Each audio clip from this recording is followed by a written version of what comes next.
Here we go.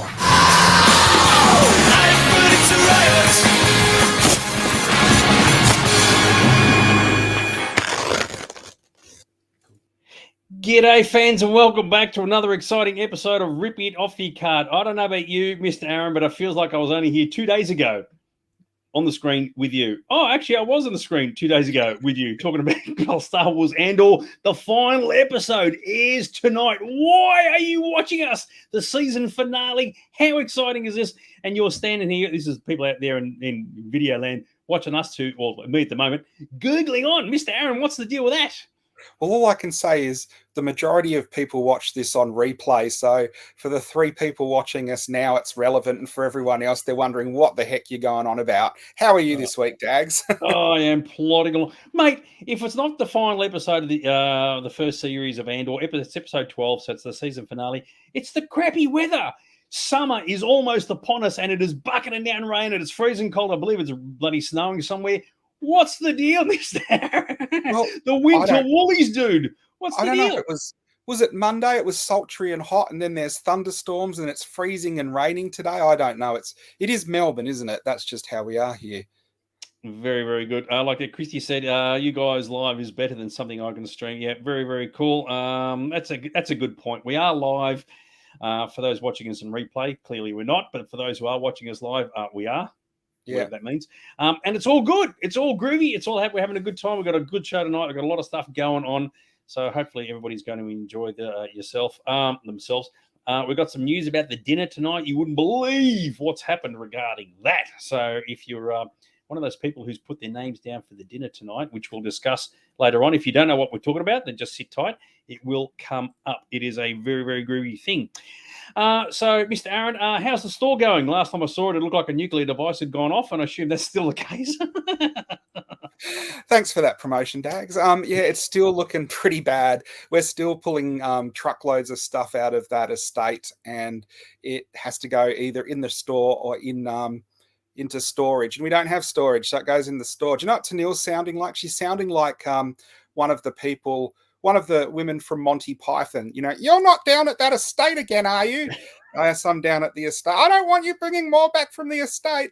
That's how we've got to at the moment. But my question is, when you go down to the estate, do you use coconuts? He's holding coconuts. Very, very good. Love it. What's this? Live show equals meltdown, laughing fits, snorting and all. And what does Aaron give us? Absolutely nothing whatsoever. Now you were talking about she sounds like Brian's mum. Yeah, he's not the Messiah. He's just a very naughty boy. Very, very good. Yeah. Oh my goodness. Ads has joined us. I don't know what that's supposed to mean. I know what it means, but I don't know why he's saying it. But it's good to see Ads. He's joined us, which is very, very cool. Now you were talking about the estate, the deceased estate thing, the story that's been going on for quite a while, and for that reason, we're going to jump right into it because instead of doing the news, we're going to give you an update, fans. Yeah, it's been one of those things that's kind of gone crazy virally because I did a podcast interview, 42 to Doomsday, which is a Docu Who podcast, and so many people are interested in it. We thought on this show we would do an update on the estate because I'm out there all the time and I'm going through stuff, and anyone can see what new toys are going around by just Googling new toys and seeing what comes up, but only on this program can you see the insanity that is coming out of this deceased estate. Very good. So we got a whole lot of stuff that you found recently. Is that right? Yeah. So I'm trying to give everyone an idea of the condition of what I'm looking for and what comes out of it. And you can see there's an upturned stepping ladder there. And behind it is like a crusty old box that was all taped up. And when I opened it, it had Wireless World Computer Magazine from the 80s. And the thing that freaked me out about this, I don't know who's watching, who was here last week, but we were talking about the Thames television ident, which comes up before a lot of the shows we discuss, and how that's one of those images you can actually hear because you're so conditioned to see it. And the first one I pull out has the Thames television ident on the cover. So I thought that was a pretty cool collectible for anyone who likes vintage television. Very good. I had Messenger on and a message came through and I realised. So Adsy's comment there is referring to the season finale of Andor. I love it. everybody else is watching it except us. So we're missing out, guys. So there you go. But no, that's very cool, dude. A bit of wireless world, eh? Very, very techo stuff. Electronics. Love it. Yeah. So when I've said to everyone's like, just go in and get the stuff out that you know is valuable or worth something or is historically valuable and leave the rest. What you do not understand, there is just mountains and mountains and mountains of boxes full of, wouldn't call it junk, wouldn't call it treasure either. So you can see there's these record tubs, I guess we call them record tubs, but they're the hobby tubs you keep stuff in. And when you look into them, you cannot have any idea of what you're going to find. And you can see there's price stickers and there's fuse boxes and there's bits of electronics and there's parts. You can see in the bottom corner there's a Dick Smith cabling from, oh no, well, that's blown it. I guess we don't have to watch it now. Spock dies. He dies because the needs of the many outweigh the needs of the few or the one, Dags. Is that correct? So long as he's got Genesis, it'll all be good. Keep going, dude. Yep. So in the bottom corner there, you can see he bought some wire ties from Dick Smith in about 1988, put them in a bag, sealed them up, left them, and then dumped tons and tons and tons of other stuff on top of them. The interesting thing is, when I say he never threw anything out, he seriously never threw anything out. You can see in that top tub there where he's put in garbage bags everything he ever had. So anything that he used during the day, you can see there's old McLean's toothpaste boxes. He never threw anything out. He folded it all down flat and then put it in boxes with rest of paper. So I can't understand why so much of this was thrown out, because if you open a couple of these bags and look through it, it truly, absolutely looks like junk. And it probably was when it went into the boxes, but you give it 20, 30 years. What happens when you bury a watch in the desert, Dags? It becomes 1,000 years, becomes priceless. Very good. But however, I tend to think that McLean's boxes for toothpaste tubes after 50 million years are still going to be worthless. So there you go. Oh, Dags, I owe McLean's a showing. Very, very good. Because it is like liquid getting into this chalk, as we well know. I don't know it's McLean's, but, just go with the joke, fans. But are these things worth a bit of bucks? Well, I don't know, because I'm not an expert on older computer systems and computer memorabilia. I mean, if it was gaming stuff, that would be right up my alley. But this guy obviously was more of a serious computing student and did stuff with computers. So this is one of those things where I open a drawer and on the top is just random magazines, and you think, oh no, an entire drawer stuffed solid again with magazines. But you take the couple of levels of magazines off, and then you've got operating systems, you've got discs, you've got hard drives, you've got Lotus, you've got IBM stuff. It's all in the original box. It's all been, used and put back, and in some cases sealed back up again. So vintage computing stuff in one drawer that is over the top of those tubs of just random junk and rubble. And he has a couple of computer rooms. You can see on the side there, on the right, that is one of the computer rooms, and it really is just a jumble of old systems on top of older systems and wires going through to different hard drives and different boxes and bits and pieces. And some of them seem connected into the system, and some of them you trace the wires back and there's masses of wires and they just lead nowhere. So it is, a real just maze jumble of stuff. So this is the kind of thing I'm still going through and still finding amazing bits and pieces buried under stuff. All right. So Chrissy said it's scary that she recognises so much of it. And Kelvin said computer stuff is worth something. And for the most cases, it isn't. Lotus, that's Lotus 123. That's a software application. It was the first spreadsheet application before Excel came into play. You would be pushing shit uphill trying to get any computer on the planet to play something like that, because that's back in the MS-DOS days. And even if you had the disk, you can't load it on hardware because the hardware won't support it. So you have to have all that technology. And then, of course, you got to ask yourself, why would you bother? So unfortunately, old software tends to just die out. I think nobody ever uses it again. Sorry, what? I think Kelvin's not saying it's worth it because you can get it and use it. I think he's saying it's worth it as sort of early computer memorabilia. It's amazing how some of that is very collectible. Yeah, some of it maybe, but a lot of it you'll find isn't. And old software programs and operating systems. I mean, can you imagine someone saying, "Oh, it's DOS 6.22. Oh my God, give me 50 million bucks." No, that ain't going to happen any day of the week. But this might be there, Mr. Aaron. Now, when again, goes to when I say you do not understand what I mean, where I say he kept everything. Now, as a collector, I have kept, Dags has kept, he's got in his fridge old confectionery and collectibles to do with Batman, and in my case, Doctor Who and things like this. This guy, everything he ate every day, and I've said this before, and this is just to prove it, he neatly folded down all the wrappers. This is chocolate bars and pot noodles and pasta and instant meals and stuff like that. And he just carefully folded it all down for the day and put it in like a diary page of what he did with the day, with music charts and all stuff like that. And you can see on that first picture on the left, even, if he had a box of Ferrero Rochers, even the individual papers that the individual chocolates, those silver and gold foil wrappers, he actually folded them into squares and kept them too. He did not throw anything out. Very good. That is particularly exciting stuff. Well, this is the more particularly exciting stuff.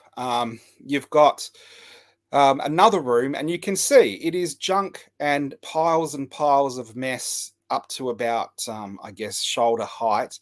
And on the first picture on the left, you can see that there are some boxes. They're kind of buried under tubs.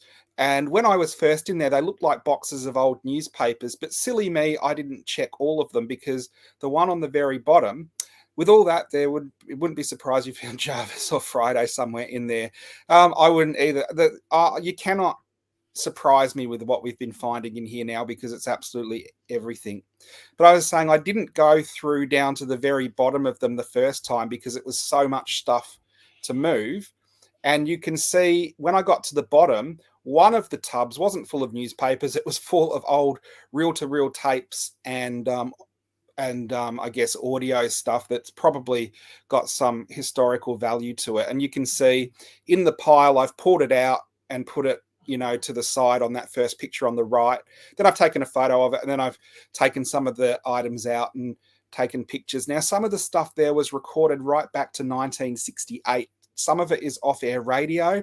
I think the other stuff, if what's on the labels is correct, he's taped records or tapes and put the records onto reel-to-reel tape. So there's some interesting stuff. There's everything from King Crimson to Pink Floyd, Led Zeppelin. So usually when you go to these estates and find stuff that, an old guy has put away, you're finding more classical music and things like this, but at least the stuff that he collected was kind of interesting. And we've got some stuff here again. I think there's some notes on the Court of King Crimson, and then some of the radio stuff he'd recorded or things he's recorded off of other formats on that middle one there that I think has the 68 date on it.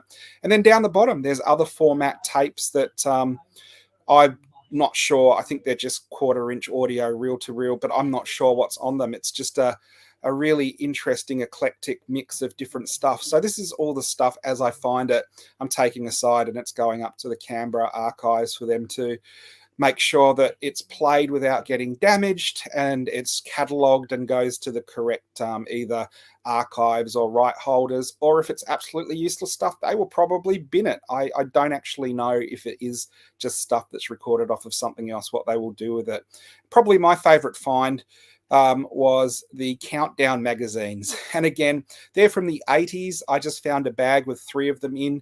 None of them had ever been read. It was like they were printed yesterday. So absolutely mint Countdown magazines with all my favorite bands like Pseudo Echo and Spandau Ballet. And there's even I think the 86 Countdown annual there. But it is weird that I've been through this estate a few times now, and I'm still finding big items that I did not get on the way through. And I've got something here which I got this week, which is crazy. Now this is Lego, and it's Lego base plates, and you can see how big that is. But because there is so much mess in this estate, that was just buried and laying flat on the floor, and I had not seen it. And it's just because now I think I've gone in and got all the main stuff out. Now I'm actually going back and cleaning the estate and trying to get it, at least neat and tidy as we've ripped everything out. And because I'm now tidying stuff room by room, I'm finding more and more stuff buried under the junk. The other thing that's interesting, the guy who I'm dealing with, who said they threw all the tapes and stuff out, said there was pneumatic tapes and different tapes just strewn all over the house, all over the floor. And because all the beta tapes were kind of in boxes in a way, I couldn't really understand that. And I found more beta and more old tapes. And the beta tapes were, again, in drawers and boxes and sort of at least in catalog. Again, it's a weird catalog. It's just in the order they were taped. He puts them away. But again, I found another reel-to-reel television tape, and that was just on the floor, sort of in the middle of the junk. So I don't know why, if it's really true that stuff was just strewn all over the floor, that was in a mess all over the floor, and the beta tapes, which were later tapes, were sort of saved. The other thing I found, which is just goes to show, he just threw stuff on the floor and left it. This is a Pepsi can from, I think, 1992, which again was just strewn in the floor in the middle of the junk with the collectible tapes and stuff. So it would be really hard if you didn't know what you were looking at, if you went into this estate, discerning what was junk and what was good stuff to keep, because truly it looks like some of the really, really great stuff was just dropped on the floor and then covered with stuff that would be dropped on the floor and you should have thrown out or recycled, like the cans and things like that. So it is one of those things that's doing my head in, that even though what I think is piles of junk, and I've been through it a couple of times, now I'm actually sorting it, it's actually yielding more and more stuff. And not just a couple of items, that's like a couple of hundred tapes I found that, we've already sent tens of thousands of tapes away, and there's still boxes and boxes of tapes. There is some interesting stuff on the tapes, though. I have come across stuff that is labelled and gone, oh, gee, I wouldn't mind watching that. There was a 1991 Beyond 2000 special, How Australians Would Be Living in 2020. Now, I think that'd be fantastic to have a look at. What do you think, Tags? Yeah, it's actually this one here. It's Beyond 2001 special. Yeah, if it was a 1999. Yeah, I bet they wouldn't have guessed that the whole planet would have been in lockdown due to COVID. But yeah, it'd be curious to see how far off they were. I'm sure some people will remember that special when it first came out. And well, yes, it is, I bet they didn't predict the smartphone, and they didn't even predict social media. But anyway. But you know what they did predict? They did predict a robot being pushed by a robot pushing a little girl on a swing, because that's how robots would be helping out in the playground, didn't they? Very good. And we're just going to move this along. Okay, so this is your podcast. Yep. So for anyone who's interested, like the interview that I was talking about earlier is on the 42 to Doomsday podcast, and that is an hour and a half of me nattering on about this, and goes into great detail of what's been found and what could be there and what's been destroyed. So 42 to Doomsday is Australia's longest running Doctor Who podcast and one of the most popular worldwide. So if you are interested in this story and listening to me go on about it, go and track that one down. Yeah, it was actually quite interesting. I listened to a fair bit of it, and I found it quite engaging. So, if you know, because a lot of people obviously want to know the story as to what was going on, and yeah, it fills in all the gaps, which is particularly cool. Now, you want to fill in some gaps. It's all very groovy. So the next week we'll be Aaron will continue a few updates regarding the estate for those who are following this entire story. But in the interim, this is okay. Everybody out there, put your thinking caps on, because you wouldn't believe it. It is now time for this. Useless Pop of the Week! Now, this time we are going to show you something, and you have to tell us what it is and what it's from. All right, here you go. What is that?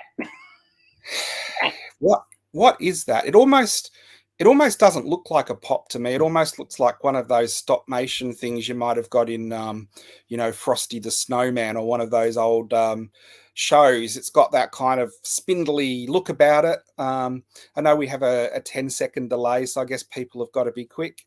And Mark's gone with Beauty and the Beast, and he's nailed it in one. This is the pop from Lumiere for the movie version of Beauty and the Beast. Now, this is one of those where I'm like, why did they even bother?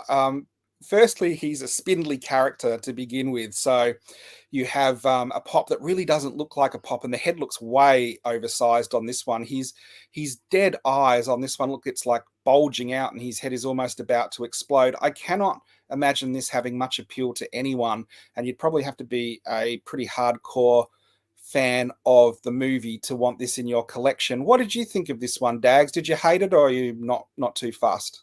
Did nothing for me whatsoever. And I didn't guess what it was because I'm not a Beauty and the Beast sort of dude. The Beauty and the Beast I remember is the Ron Perlman version with Sarah Connor, Linda Hamilton, way back when.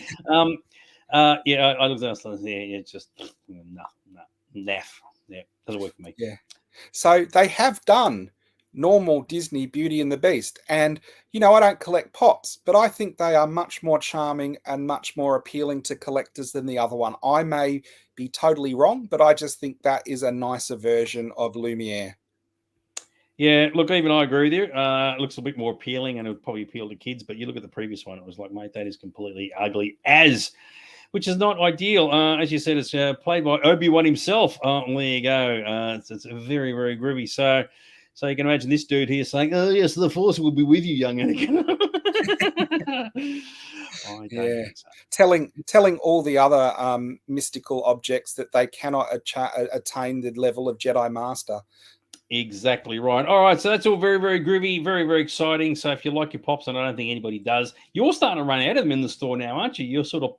You're dropping the pops, so to speak. No, I've just buried them in stuff from the estate, so you can't see them. No, we haven't been buying a lot because I'm not a personal fan of them. So we've got so much other cool stuff. Why would I buy more pops?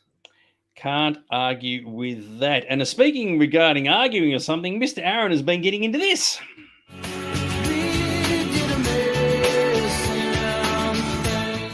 Now, if I'm not mistaken, Mr. Aaron, you've decided to dip into the wallet and buy some stuffs.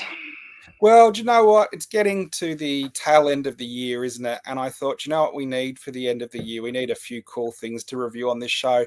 And we haven't been getting much stuff. I've been ordering and nothing's turning up. And I think the funny thing is I was meant to get stuff for free because I've owed so much stuff over this year that hasn't turned up, and the freebie stuff hasn't turned up.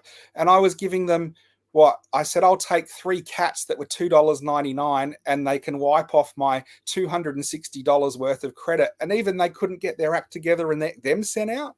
I would have thought they would have just rang up from Asia into some local vet here. So you got any cats in the back room you don't need? He's like, yep, we'll just chuck them around Aaron's collectibles, pop them, put them in. They go, there you go, there's your bloody cats. And away you go. I love that. Your free shit hasn't even turned up. So frustratingly, we haven't got a lot from Ronnie this week because every time I ask him about it, he isn't actually returning my replies. So there's not much from Ronnie this week. So I've decided to order another bunch of stuff.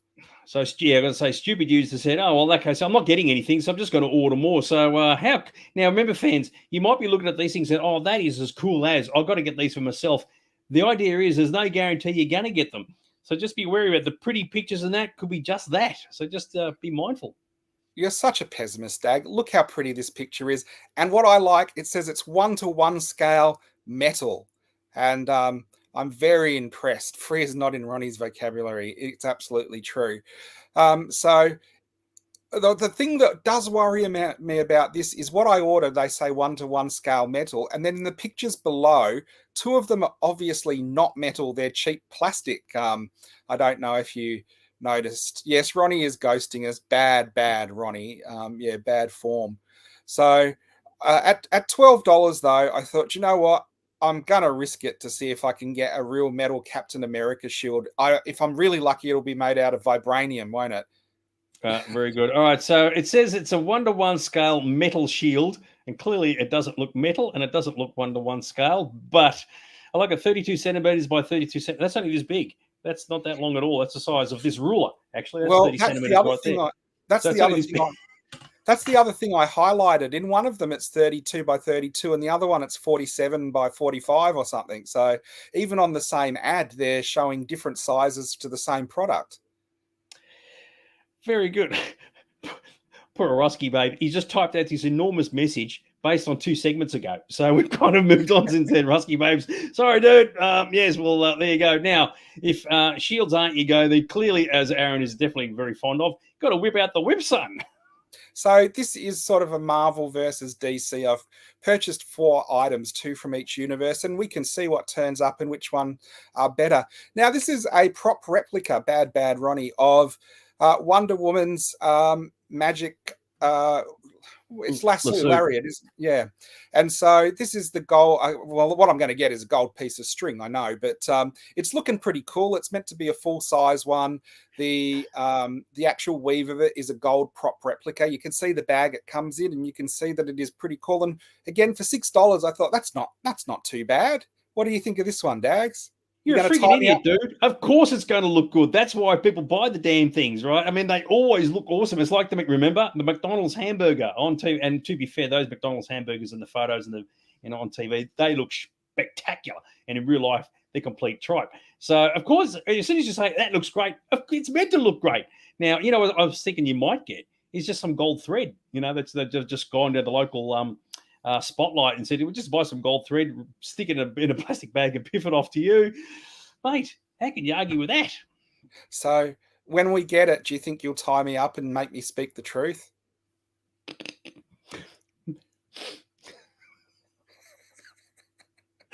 Christy, I can feel a snort coming on. So there you go. If you could make Aaron speak the truth, what's the first question? You'd actually put it in the comments. What's the first question they'd ask him? It's like, Mr. Aaron, can you please tell me truthfully, how much of a capitalist dog are you?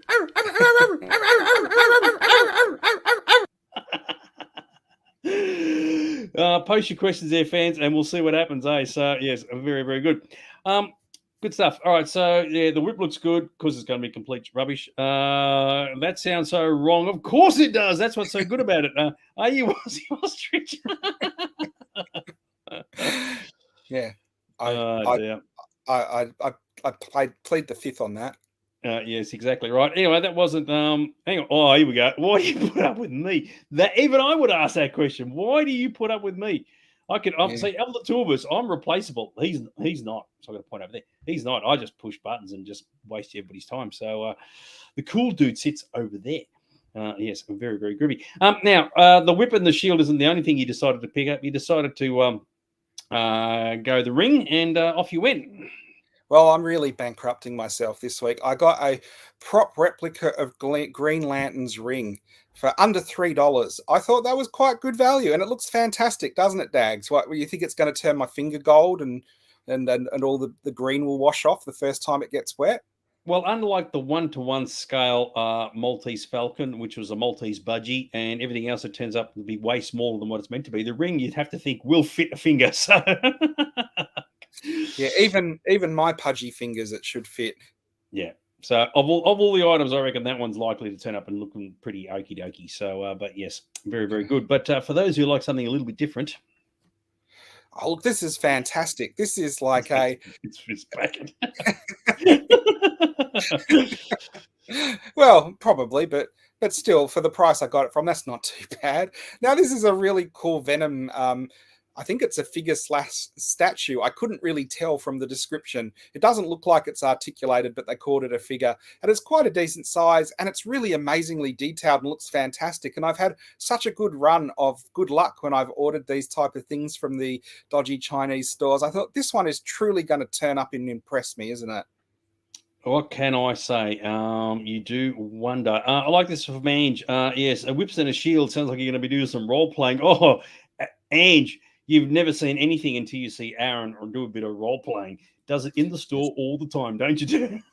I do. So I'm going to be role playing the Taskmaster. I'm gathering all the different weapons and equipment for him, and then Dags is going to be the one who cops it when they all arrive.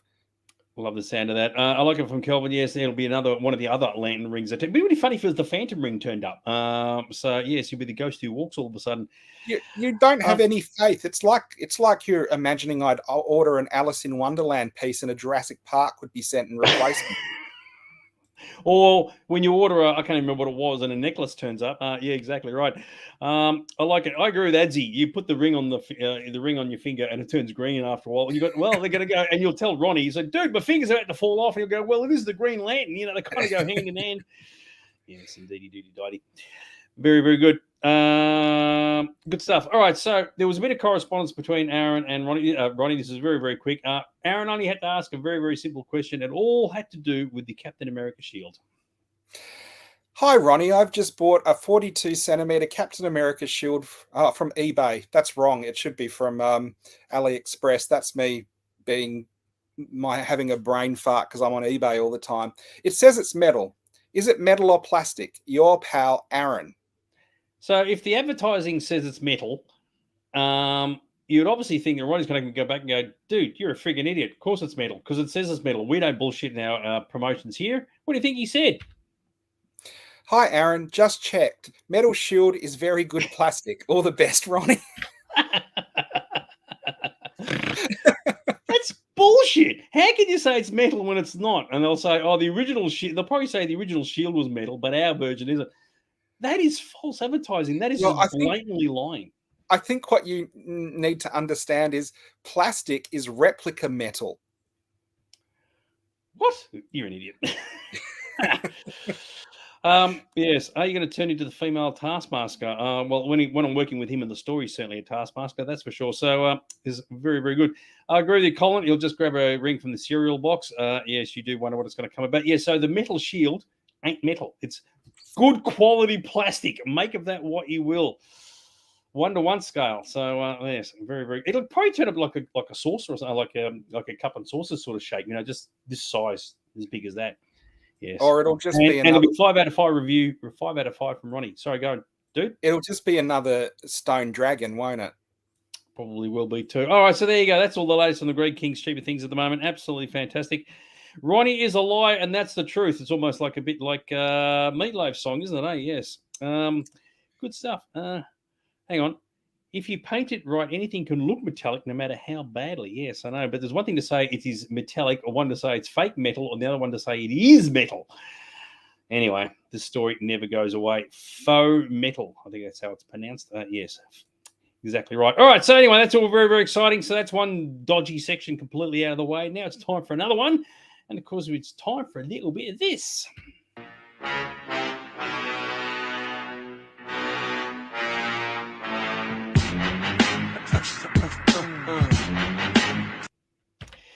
So it's time for the Lord Vile's Vile File. And as always, Mr. Aaron, apparently the Vile has been getting more correspondence than we get. Yeah, he's the only one that gets any correspondence, I think, on this show. That's I think that goes to show that most of our viewers are illiterate and can't write messages.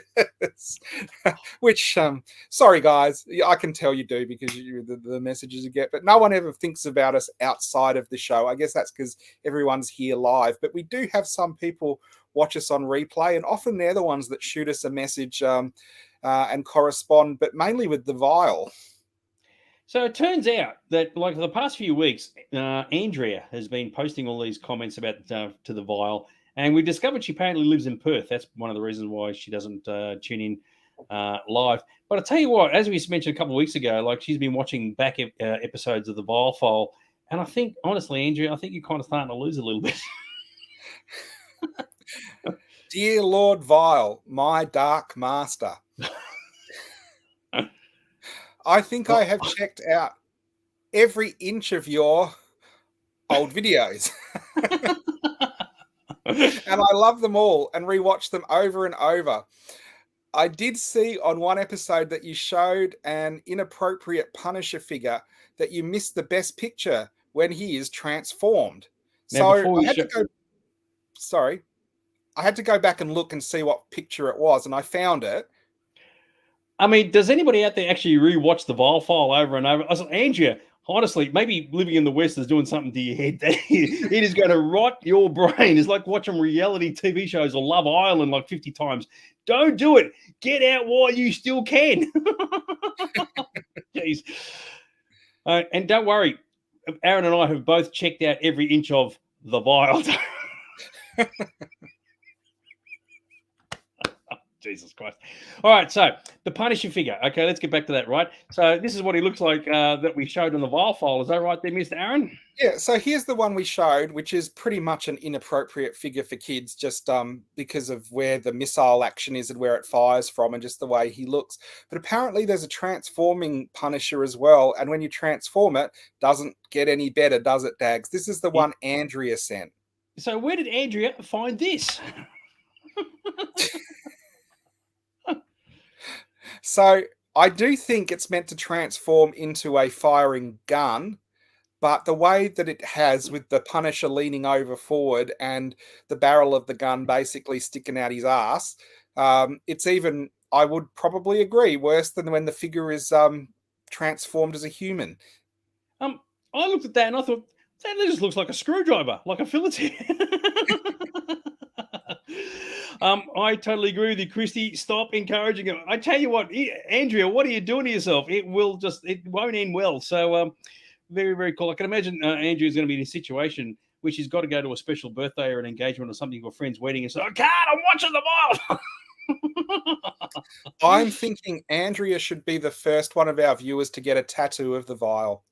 Oh, don't. That is bad encouragement. Don't do it, Andrea. Well, if you're going to do it, at least send a picture in. So there you go. You really will have violated yourself. So there you go. Very, very cool. So that's Andrea's contribution. I mean, she's watching episodes again and again and again. You know, I hope she doesn't get access to an editing system and joins them all together in one big, long 4-hour segment. It would just be unwell. Very, very cool. I agree with you. It's a gas-powered launcher. Totally agree with you, Mr. Ads. Good stuff.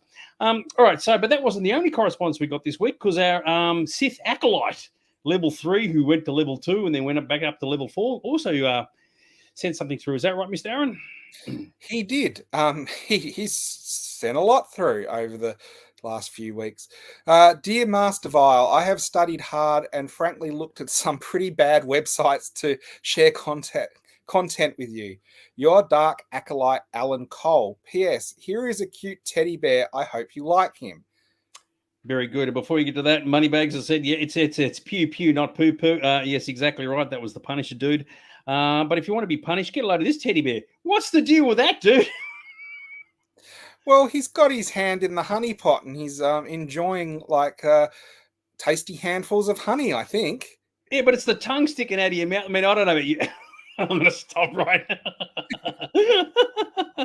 I tell you, oh, bad. No, I'm going to stop right there. So, yes, anyway. So, well, the Vile enjoys it when someone sends him a cute teddy bear, doesn't he? I like how the bear's eyes are rolling back into his head. Very, very good. Oh, I tell you what. Okay, Chrissy's just summed it up perfectly. Yeah. So, well, I heard that was the present the Vile was going to take Spankin and the new baby.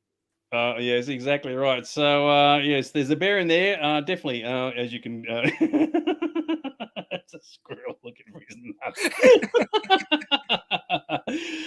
Oh, dear. Very, very good. All right, so apparently we're going to be looking at the Allen files tonight. Is that right? Yeah, Alan had mentioned he sent us a bit of stuff that we haven't used, and I hadn't used it because it didn't really fit into any subject all by itself. So he sent in so much we haven't used. It now does fit into the subject of the Allen files because it's all sent him by him. So we're going to use all of them tonight. And these are some of the pictures he sent and the comments that he originally sent with them on his new pet. Dear Master Vile, I think these should be included on your show. Now, I'm having trouble with both of these. One of them is a hot dog figure. And whoever made that, they must have known that is not going to... Hey, dude, how do you know it's a hot dog figure? For all you know, it could be a skinless Frank. Well, you don't know till you suck it and see, do you? But I think it's meant to be a hot dog because it's got a tie off on the end, so it's not skinless. But the Spider-Man knife holder, like, it looks bad with the sheath in because what part of Spider-Man is it? And then it looks bad with the sheath out because, like, Spider-Man and like hidden knives like that aren't really something for kids either. So I don't know where he found that product, but he's absolutely right. He's been looking at some absolutely dark areas of the internet to find content for the Vile. the worst part is when you pull the knife out, it goes brrr. Yes, that one on the left. I don't know what you're meant to do with that. Stick that into your Bunnings sausage sizzle and see how you go. And the fact that it's got legs, yes, indeed, do. Yeah. Yes, I'm Terry the Talking Condom. You do wonder what the deal is. Yes, very, very good. All right, so we move on. Oh, check this out. Now, I had to check this out, and this is actually a real product. I don't know what they were thinking or who approved it or who didn't quality control it. Probably, do you know what would have happened? It probably went through with the pants on and they didn't check underneath the pants. And because they didn't, because why would you? This got through. Dear Master Vile, can you believe this guy exists? I didn't, so I looked it up. And it is really a product that came out and hit the internet. The fact that they got a photograph with a girl, a young girl, obviously, that is just not good. I mean, seriously, that is just not good at all. Hulk smash. Well, I think because this is a real thing, and I did read up on it, and I think what happened is the way it was sewed. When they sewed it up and sewed the pants on, because it's obviously not meant to have the pants up like that. It was sewed to a little green tag that kept the pants on. But instead of like acting as keeping the pants on, it just made it look totally, totally inappropriate. There's only one thing I've got to say about that, dude. That is, not good. Yes, very, very good. Yeah. Here we go. I wouldn't object to seeing Captain America like this. Yeah, good on you, Christy. Well done. Well, if Aaron gets the Captain America shield, maybe he'll do a cosplay. Don't count on it. Yes, that is America's Aaron. Very good. Yes, very, very dodgy. So what else have we got in the Allen files, dude? Dear Master Vile, for some reason when I saw these toys, I thought of you. So we've got some roaring dinosaurs there who, I don't know what's inappropriate with like that. They just look like they're in a conga line, don't they? Yes, exactly right.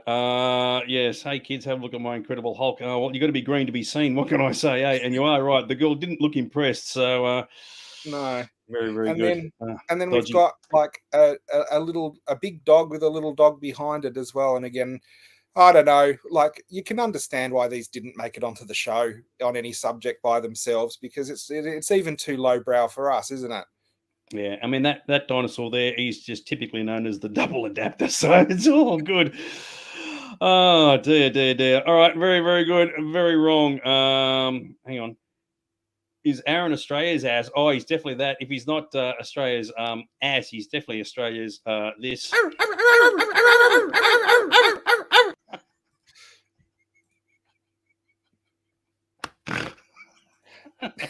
I amuse myself with that. What can I say? Hey, very good. I love it. Yes, with the dinosaurs back-to-back action. Yes, very, very cool. All right, so dear Master Vile, some more very, very inappropriate toys for your number one dark acolyte. Now that's kind of a Stretch Armstrong figure, and to feel how flexible he is, they've put a hole where you can finger him and try him and see what he feels like. But they've really just put the hole in the wrong place, haven't they? I like the fact that he's super stretchy, right? So if he was to be an Incredible Hulk figure. And the one on the other side there, we've had ones like that before, but we had them. We've had the Winnie the Pooh version of that, I think, before. I don't think we've had the Minnie Mouse version. Oh dear, that's just so wrong. Unbelievable. Yes, very good. So the Super Stretch Armstrong, the super stretchy, yes, the fact that they could have picked another part of his body to have a bit of a feel. Yes, and that's the one thing that shouldn't be stretchy, I suppose. But cop that. The hole is leading to disappointment. Oh, if you don't mind, umpire. So yes, very good. Tonight's episode is going down a very dark path. It's not us, Adsy. It's the people who are producing these products. We're just showing them to you. Blame Alan Cole. He's the one who sent these pictures through. This is an innocent segment. dude. I think the thing is, I do check to see that they're all real, because we do get sent ones that are bootlegs or ones that are put together by people online to deliberately be funny. But all the stuff we show on the show is funny because it was not meant to be funny, and it did actually go out, and these were real products that were released. So what are you trying to tell me about the old Allen files there, Mr. Aaron?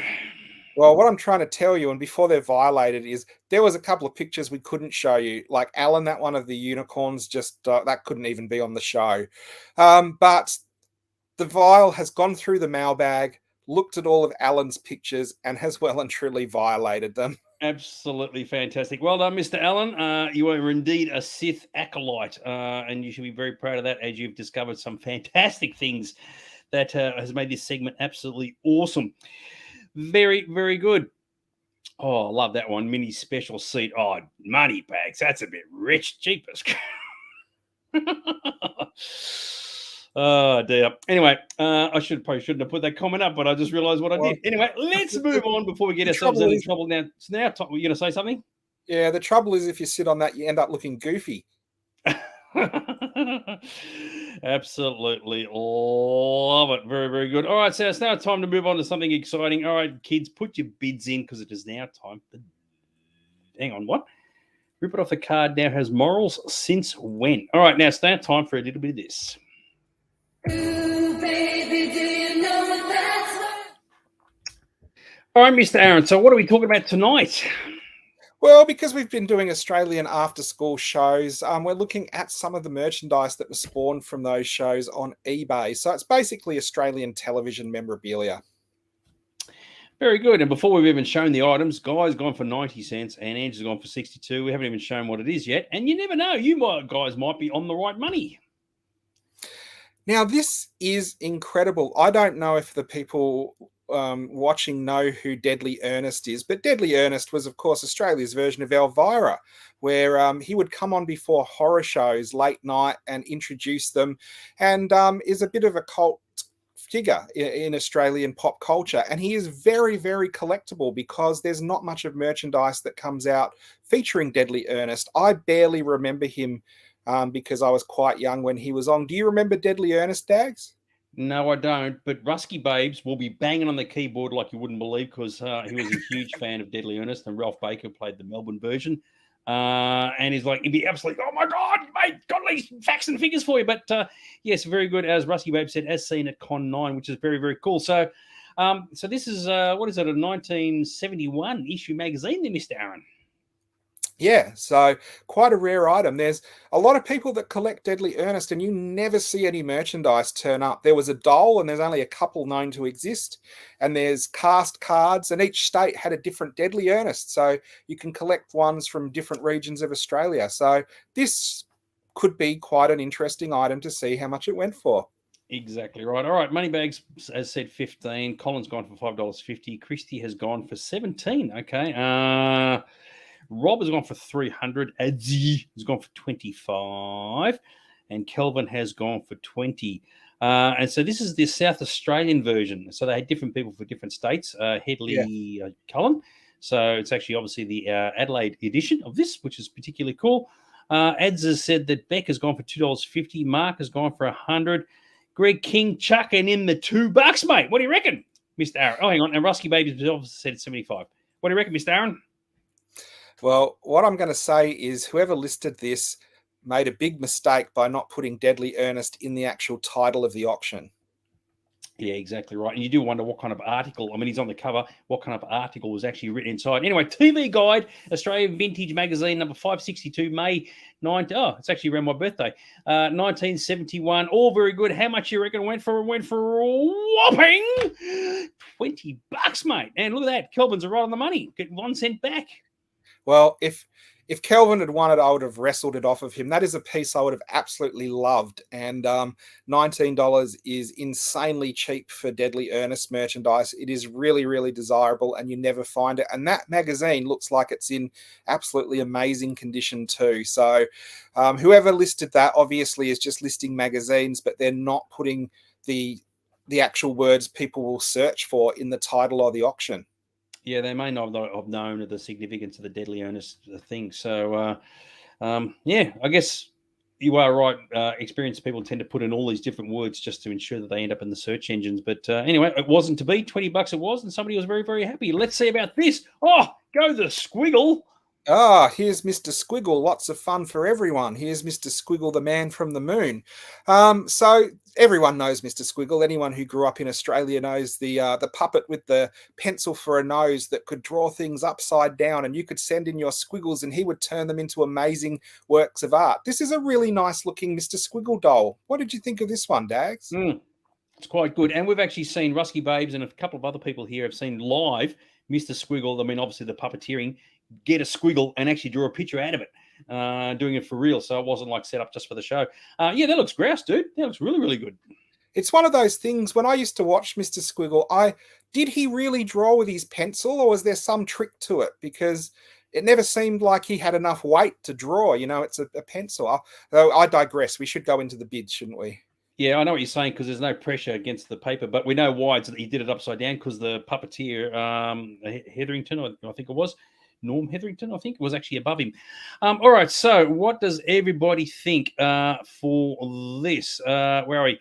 Guy has gone for 765. Ange has gone for 50. Christy, 19 cents. Oh, that's a bit harsh.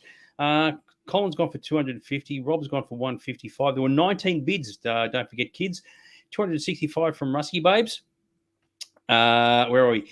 Guy has gone for 567. Kelvin's gone for 200. Beck has gone for 150. Moneybag Sullivan's a 250. Ads has also gone for 250. And hurry up. Very good. Very, very good. I got to say, though, for considering it was only released like 24 years ago, it's not that old, but it does look really, really cool. And Mark has gone for 400 Miss Jane. Absolutely fantastic. So there you go. And Greg has gone a tub of plush toys at the garage sale, $2 each. Oh, cop that, Mr. Aaron. What do you reckon? I think it's going to go for more than a tub of plush toys. And I think one of the rudest things ever said on kids' television was upside down, Miss Jane. Well, So, yes, I guess you interpret what. Yeah, anyway, whatever. Very good. All right, so how much you reckon it went for? So it was the Mr. Squirrel 1998 Australian TV plush toy, 19 bids. So there's a bit of competition here, unless they did a Christie and bid 1 cent each. So how much did it go for? It went for a whopping $91. What an unusual price that was, Mr. Aaron. it is. There was obviously a bit of interest in it. Mr. Squiggle merchandise is really, really collectible. A lot of people love him because he was one of those characters that so many kids grew up with. That is a really nice Mr. Squiggle in fantastic condition. I mean, he is an Australian icon to the point where they released coins with him on a year or two ago because he was so popular. But $91, I don't know, probably about half what I thought it would go through it for. Yeah, I tend to think that it's a bit on the cheap side. So Ange he's still got to cough up $41, but yeah, anyway, but it does look good, that's for sure. So yeah, it's a very, very groovy, good stuff. Oh, here we go, TV times. Now this is another interesting one because again, if you notice, they haven't put the Avengers in the title, so we're going to think this goes ridiculously cheap. Now this is an incredibly hard issue of TV times to get. The Avengers is hard to search for now because of the movie Avengers. So if you're looking for the TV show The Avengers, you have to wade through thousands and thousands of listings of other things to find it. This is a fantastic cover. I really love it. It's John Steed and Mrs. Peel, and it's a very lovely condition TV times that I wouldn't mind adding to my collection if I ever found one in good condition for a reasonable price. What did you think of this item, Dags? Yeah, it looked pretty good. I don't necessarily agree that the cover is a good picture of them, but I mean, yeah, well, right. It's definitely Avengers collectors would go completely ape if they could get hold of this, and I agree with you. They should have listed it in the title, but clearly they didn't. 12th of July, 1967. That means the Daggy would have been exactly 1 day off, 2 months old. So there you go. How good is that? All right, so what do you reckon it went for, kids? So Colin's gone for 55. Guy's gone for 320. Rob's gone for 95. Oh, Kelvin's actually got that one. Oh, well done, dude. Chrissy's gone for 1 cent. Oh, that's rough, isn't it? After 50-something years, it's only worth a cent. Becca said 14. Marcus said 150. Adzi says 30. Look at that. It's 55 years old, and it's going for like chicken feed at the moment. Moneybag Sullivan has said 15. So there you go. And of course, the interesting thing is, as you said, if it doesn't say Avengers in the title, someone could buy it really cheap and then resell it again, relist it with Avengers listed in there and make a massive profit on it. So very good stuff. So it is Australian, of course, which is particularly cool. A vintage Australian magazine, TV Times, Kelvin has said 100. 12th of July, 1967. Very good condition, which is actually quite important. How much do you reckon it went for, fans? It went for a whopping $33.66. What kind of weird, wacky price is that, Mr. Aaron? That is a weird, wacky price, but I have to say Kelvin's pretty greedy. He's already got one and he's bidding on a second one. Come on, man. Again, I thought that was really, really cheap. This guy obviously was the same person that listed the other one. He must have got a huge run of TV Times and just listed them by dates. And do you know what I did, Dags? Exactly what you were thinking about. I went to his auctions and looked at every single one he hadn't sold to see if there were any more like this that you could buy and flip for a big price, but there weren't. Obviously, these have all gone, and whoever won them would be very happy because they look like they're in fantastic condition, and you're never going to get them for that price, especially if they were listed correctly. It's quite possible that the person who owned these wasn't the owner, and they've ended up with these things. They've inherited them from somewhere, found them in a box, the deceased estate scenario, and just piss them off, get rid of them. Didn't really care, didn't even look at the pictures on the front and just said, just listed them for what they were, and off they went. So there you go. All right, now this one's going to be a particularly cool one. What do we got, Mr. Aaron? Well, everybody loves Young Talent Time. It spawned so many fantastic Australian stars. Danny Minogue, Karen Knowles, Jamie Redfern, Tina Arena. The list goes on. Vintage Young Talent Time, 1998 magazine. 98 pages of Australian 80s music TV. I mean, come on, it's got Johnny Young in the color on the cover, and they're all coordinated wearing yellow. I mean, you'd have to want to add that to your collection, no matter what you collected. I almost ended up in a Young Talent Time episode in 1986. Might have been March 86, actually. I remember that. I remember that one. That was the one on Stranger Danger, wasn't it? No. No, it was it was the Halley's Comedy. You've been a smartass. It was the Halley's Comedy episode. Almost made it on. There's a bit of a long story about what happened, and I got to meet some of the Young Talent team in the flesh. And of course, 86. What was I? 19, and of course, some of the girls were sort of like 17 and 16. It was like just seeing them in the flesh. I think I even saw Danny Minogue, and I was like, oh my god, hubba! What can I say? And ended up in the audience instead. Got to see an episode, and people used to wait a full year just to get into the audience. I couldn't believe it. I mean, I didn't even want to be there. So anyway, there you go. All these people waited. I remember Christy particularly loves Young Talent Time, and she's already wasted her 1 cent bid. It'd be wrong to do that again. So what's she going to put? Oh, that was it. Oh, hang on. Yeah. Hang on. We started again. Have we? Hang on. I've lost track of where we are. Oh, yeah. Sorry. Yeah, she hasn't put one in yet. And that was the thing. And of course, Johnny Young, he just only turned up when he had to do his bit, and then he would just leave again. So whereas everybody else sort of stuck around. Yeah, interesting sort of time. Very good. Okay, Andrew said $10. Guy said 80. Rob has gone 2 cents. Don't blame me on that one, Rob. 25 for Colin. I'll pay you to burn it. So there you go. Yes, where haven't I been? Yes, exactly right. I've been here, there, and everywhere. Christie's decided to up her price, $1.50. Very, very good. Rusky Babes has put in a fun factoid about TV Times. We've already moved on from that, dude. We're talking about Young Talent Time now. Becca said 49. Moneybag Sullivan has said 25. So what does everybody else think? Young Talent Time 1998 music. It's a bit late, isn't it? The show had already finished by that point, hadn't it, dude? I know. I wonder how many times Johnny Young had sung All My Loving by then. Yeah, I know, exactly right. And they used to, for those who didn't know, Greg has said $2. They used to pre-record some stuff, and the sequence that you saw, everything in the show, it was all done out of order. They used to do things, so how you saw it wasn't necessarily how it was. But yeah, there were some of the dance numbers they were actually done when there was no audience.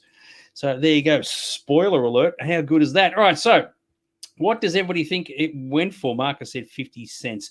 All right, so Young Talent Time, 1998 magazine. I still can't believe they were doing magazines for young YTT at that point. 98 pages, Australian 80s TV music. Absolutely fantastic. How much did it go for? It went for a whopping $40, Mr. Aaron. Yeah, I again thought that was a bit much. I mean, there must be some. Obviously, there's a lot of people that collect the celebrities that spawned from it, but I did think for '98, which was after it had finished, I'm pretty sure that there wouldn't be much interest for a more modern magazine. But I was obviously wrong. So Colin gets the he put it in twice. Colin gets the add another 25 and he's going on. Beck said 49. So Beck, you've got it. You get $10 back. How good's that? You can very groovy. What do you reckon there, Mister? Yes, Beck said 49. So yeah, I got to admit I don't really see much value in it whatsoever. But each to their own. I mean, if it had come out in the 80s when the show was actually on, sure, it would have been a bit more valuable, but not like years after it had finished. But yes, very good. Just because I grew up around here near where Channel 10 was, occasionally they would advertise young talent time performing live at the Forest Hill Chase. I could have had that magazine and taken it to get signed locally when they were still a group. I guess by then they weren't so young talent time anymore. Teen True. talent time, I guess. Love it. Absolutely fantastic. All right, good stuff. Oh, hang on. I reckon it's mislabeled. It was 88, not 98. Oh, yeah, it was too. Sorry. Yes, it does say 88 on the thing. Geez, that's a cock up for the sale, isn't it? If they had said 88, they may have got actually a lot more money. Someone's looked at 98 and said, "Oh, that's relatively recent," and I made that mistake. So, well, there you go. Suddenly, that's a good price after all. Yeah, exactly right. I mean, what a mistake to make us. So there you go. All right, our last item. Here we go. Oh, check him out. We're talking about him last week, in fact. Following on from last week where we looked at Wombat and Aggro, we've got an Aggro doll. Now, these are actually quite hard to get, especially in good condition. We talked last week how they couldn't look too much like Aggro because Aggro was based on Animal from the Muppets. I've got to say, Rusky Babes is fun factoids. I don't know, where did you find this, right? Danny Minogue, fun factoid. One concert in the UK, she used the microphone used by Mr. Methane the previous night. Where the hell did you get that from, dude? Jeez. Do you know what? He has a thing for sniffing out these fun factoids. That's why. Boom, tears. Yes. So there you go, Danny. I was like, it doesn't smell too bad. It's like, well, you were asking for it. All right, okay. So Andrew said 500. I have to remember our chat from last week. Very good. Guy said 120. Colin has gone for 110. Rob we're going lower and lower here. Rob's gone for 80. What does everybody else think for the Aggro? 88. At least got the date right this time, 1988.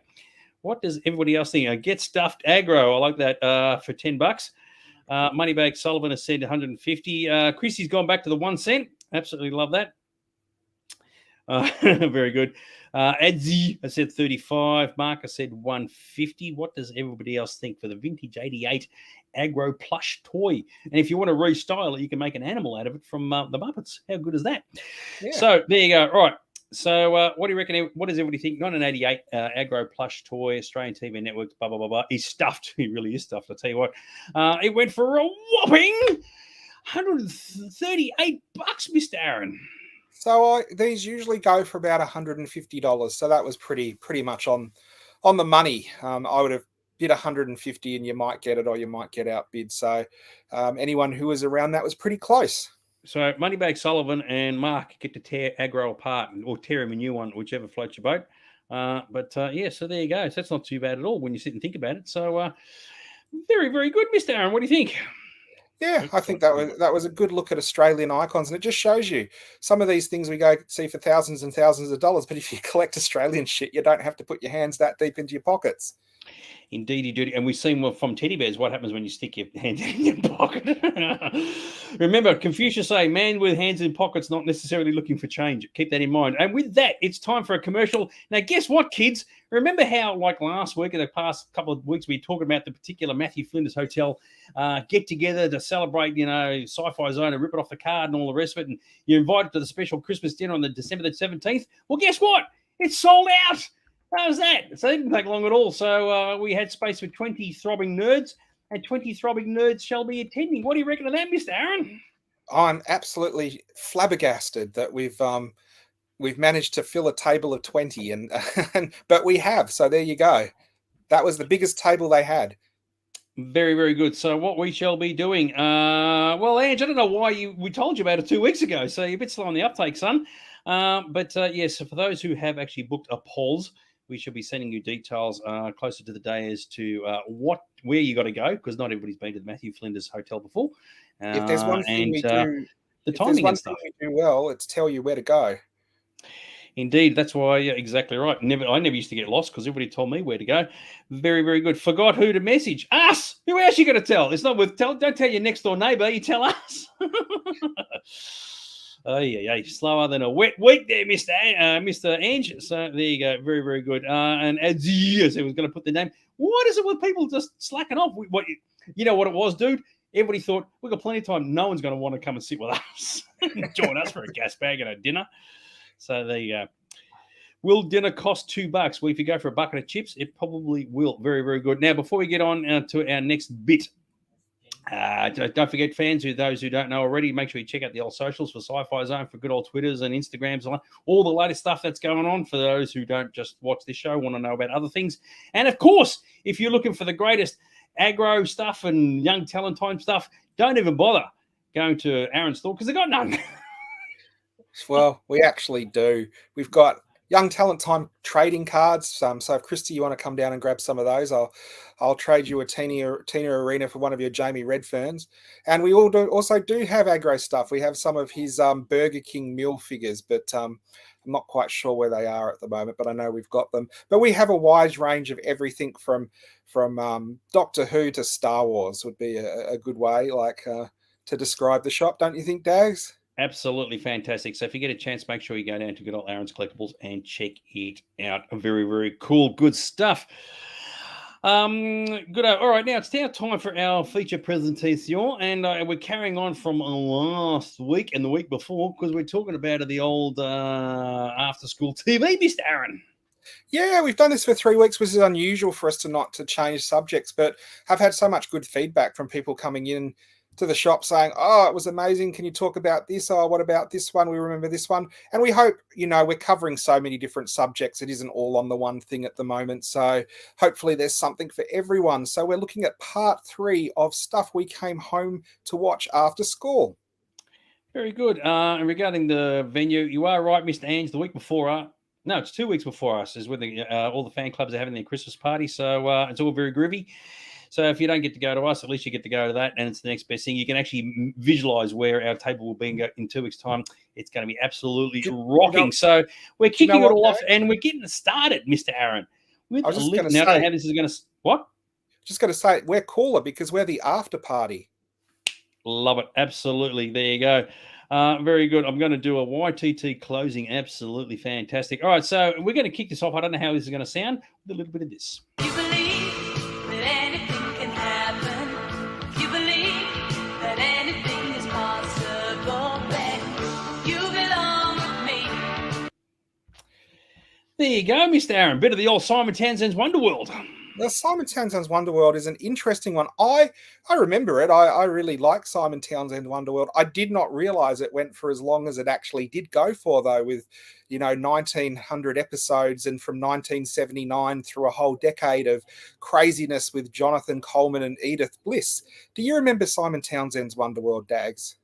Absolutely. Loved it. It was really, really cool. And it's kind of funny because he was the host, but he didn't actually do a lot of segments. It was all done by all these other people. And, of course, you had to love good old Woodrow. And I loved it when you ever had Woodrow on camera and he would just do something he's not supposed to do. So it was an awesome show. It was really cool. And I don't know much about Simon Townsend beyond what he did before or after, but he was definitely the right guy to be hosting the show. And it was very enjoyable and entertaining. I like Simon Townsend because even though he was a TV host, he came across as a bit of a nerd. And he'd always be doing all these interest stories on people's Star Wars collections and stuff like that. And indeed, for this segment, there used to be a clip on YouTube of Simon Townsend's Wonderworld going to someone's house and looking at their massive Star Wars collection in the 80s, which was a fantastic clip, but it seems to have been taken down, or I can't find it anymore. I indeed had a letter on an episode of Simon Townsend's Wonderworld with a picture of my Doctor Who collection, but I would have no idea what episode it was or even what year. So Simon Townsend's Wonderworld was something I grew up with and absolutely loved. As you mentioned, there was Woodrow. Woodrow died, though. It was quite sad, wasn't it? And he was replaced with a cocky. And do you remember the name of the cocky? And I thought the show had finished when the dog had passed away. I thought Simon had packed up and closed it. I didn't realise it kept going. So okay. Yeah. It was Winston. Winston the cockatoo replaced Woodrow, and they went on. I stopped watching it because I guess I got older and wasn't watching it anymore. And then it finished, and it came back with another host, and Simon Townsend was still producing it, and it launched a whole range of other careers, including Katrina Roundtree, who went on to Getaway and things like that. So it has been one of those shows that has been in the background of Australian television for people like us who grew up for years and years and years. And Phil remembers it. I think a lot of people would. And it was a springboard for a lot of people. Probably the most famous person is Jonathan Coleman, though he went to the UK and become a really popular DJ. Amanda Keller, who went on to Beyond 2000 and now is hosting comedy shows and things like that, started on Simon Townsend's Wonderworld as well. So it was one of those early Australian shows that had a lot of Australian talent on. It's an interesting one. Fun. And Simon Townsend was the only Australian kiddie show host who did Tom and Pentridge. I didn't know. There you go. Very good. So we've got some interesting stuff coming up as well, which makes me laugh to be involved with a kid show. Simon Townsend's Wonderworld won a whole heap of Logies for Australian television. I hated when my teacher would play this show. He chose the most boring segments to show us. Do you know what? I loved it. Anything they show TV at school was better than doing maths or something. And I would have thought it was okay. Always loving the opening song. Catriona Roundtree was one of my favourite presenters. And she was. And it was one of those things where it was so popular, they wanted to bring it back, but Simon Townsend didn't want to host it anymore. So it did go for a lot of time. And you can see there's the cast cards there, and the black and white ones are for the original run of the show. And then the one at the bottom has the newer cast when it returned in the 90s. And of course, you've got an advert for it, though. Sniff out Wonderworld with the big picture of Woodrow the dog. So the obvious question, and Rusty's going to put in there today, the quiz question: why was Simon in jail? So I'm going to take it. I don't know, nothing really bad. I'm going to say tax evasion or something like that. So anyway, so there you go. Yeah, I don't know. Maybe he imported drugs or something I don't like think so. Calvin said tax as well. Like Franco Cozzo. I don't know. I'm just I'm just thinking of all the people who were in jail in that time for weird things that were on TV. Yeah, because I think, I watched it when I was younger, but of course I then grew out of it, and that's when you said and then bring in the cocky. When you said the cocky, I think, was it David Mabel, one of the other from the Saba furniture store, but clearly it wasn't. Yes, yeah. So if you loved Simon Townsend's Wonderworld, there wasn't actually a lot of stuff to collect. I found this Simon Townsend's Wonderworld magazine, and the thing I've highlighted down the bottom, which is quite strange for an Australian kids magazine, there's an article on trick smoking and what you can do with cigarettes, and like how one guy could breathe them up his nostrils and shoot smoke out of his ears and stuff like that. Now, I know this was the 70s and the 80s, but even by then I would have thought you wouldn't have had stuff promoting cigarettes in a kids magazine. So he was a Vietnam conscientious objector. That is really obscure, isn't it? There you go. I guess it was one of those things that at least he went to jail for his principles, and no one can really object to that. But yes, you are right. So for those who can't see, got written down the bottom here, the puffing talents, and of course it's all part of this thing just up the top here, the Wonder World. Oh, geez. Okay. So there you go. Very good. And the things on the other side were Wonderworld stickers. So if you wanted to be the coolest kid in the class, you could get your Simon Townsend's Wonderworld stickers and put them on the front of your folders, and everyone would know that you loved Simon Townsend and Woodrow and Winston. Very good. Love it. Simon Says, mate. I love it. I know. So he released a game, and it was the funniest game in the world, apparently, or as it says on the cover, they're the world's funniest game. And the object of the game was to make the other people playing laugh. And the more you made them laugh, the more points you got. So if you weren't funny, you lost the game. So that's kind of like holding a gun to your head and saying, "Be funny." And you know how easy it is to be funny when someone does something like that, don't you? Yes, you have people say, "You're not making me laugh. I'm not happy." Now, because unlike a lot of celebrities, funny enough, we're talking about Johnny Young not that long ago. I did hear that good old Simon was a bit on the crook side, as Colin has mentioned here. He had a stroke. It's sort of like after the show finished, just disappeared, isn't it? Like some Australian celebrities stick around for a long time. Your Burt Newtons of the world, and even Graham Kennedy's and whatever. I mean, they were like really, really A-listers. But Simon just disappeared to a large degree. No one ever brings him up. No one ever discussing. I mean, I'm taking a guess that since we brought it up here, it's probably the first time in decades, and I mean actually decades, that people even thought of the guy. So yeah, it's true. He was actually a big advocate for television. He was ahead of his time. He actually wanted to set up kids television stations, which were just showing kids shows, which of course in the time of cable and then downloading and things like that is absolutely possible. But at the time in the 80s, it was like a crazy thing for him to be floating. So he was a big advocate for kids television, and he did do a lot for children's television. But you're absolutely right. After Simon Townsend's Wonderworld, apart from when he passed away, you never really heard about him again. Yeah, just completely disappeared. So there you go. And that's our last slide regarding Simon Townsend. I know there wasn't really a lot of merchandise. I really actually thought there'd be a lot more just because the show went for so long. But it is one of those shows that had music clips and used pop, so they could never release it on video, and you never really see much of it around in books or magazines. They did release a couple of albums, and they were released Simon Says, which is an album of songs by Simon Townsend. Now, I can't imagine that being a top seller. Down the bottom is the theme to Simon Townsend's Wonderworld, and it is quite a catchy theme. The one I used was the only one I could really find a good download of, but the one that was on the show, I think, was a lot better and had much better guitars. The other end of the scale is the horrible Aussies on 45. Do you remember that song at all, Dags? No, I remember Stars on 45, but not Aussies on 45. Well, Aussies on 45 was Jonathan Coleman doing a take on Stars on 45. Now, I hadn't heard it until today when I was putting this show together. I did find a clip on it on, you can see on the bottom, I took a screen grab from Donnie Sutherland's Sounds. And Jonathan Coleman is doing it live on Sounds on Sunday. And Aussies on 45 was Stars on 45. And I'm like, oh, they're going to do all these cool Aussie songs like Down Under and stuff like that. But it wasn't. It was stuff like, Timey Kangaroo Down and all those sort of folky Aussie songs. So it wasn't a good or catchy song at all. You're talking about merchandise, and just very, very quickly, you know how, like you said, with Shell's Neighbourhood, and they did Norm, and they had Aggro and all that, you did Aggro. You would have thought if they're going to do anything for this show, they would have done copies of Woodrow, done the dog as a soft toy or whatever. That may have actually been a bit of a hit, but clearly the merchandising department weren't going for it. Maybe they thought, if people want to buy a Bloodhound, they'll just buy a real one. So there you go. Yeah. Anyway, it did its time, and it was great, and a lot of people remember it for whatever reason, even though we don't consciously talk about it, which is a little bit of history. So so for everybody watching, welcome to our Wonderworld.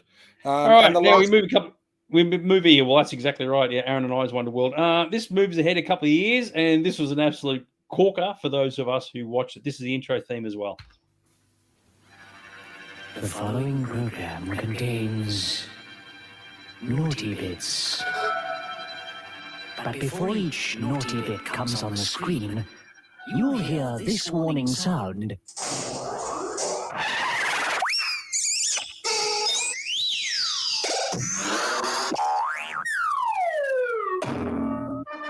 And now, Thames Television brings you the program that's bigger than this, more daring than this, hotter than this, and more exciting than this. Yes, friends? All right, we'll stop with this. I almost think instead of the Joker, we should have that in the lead into each one of our shows.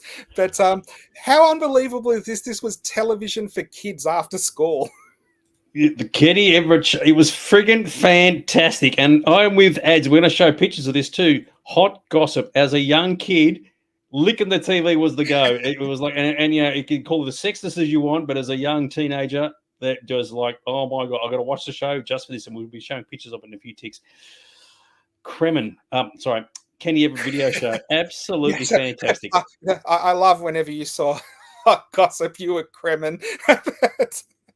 There you go. Yep, Captain Kremen of the Star Corps. Oh yeah, we're good. It's just, it was Yes. so ingenious, but it's such an eclectic show because you had like your Benny Hills going on, and you had Dick Emery going on, and you had the two Ronnies going on, and you had this. It's like a completely left field. And what I loved about the Kenny Everett show is that he'd tell jokes to the camera, and you could hear the crew laughing. I love that. Kenny Everett, he did a few shows over the time, over a long time, and they were a lot of them were shown on ABC Kids TV around the same time as The Goodies and Doctor Who and Monkey Magic and things like that. I don't know if they were edited or not, but I after the clips I watched today, I'd be very surprised if they weren't edited, because there's some stuff there that was pretty risque for after school TV. Well, yes, and it's definitely the kind of thing, if you've got wholesome children, it's not the kind of show you want to point them towards, because you are right, it does encourage, like, like boganism, if you will, with Sid Snot, and, the sexism side with the hot gossip thing and all the rest of it.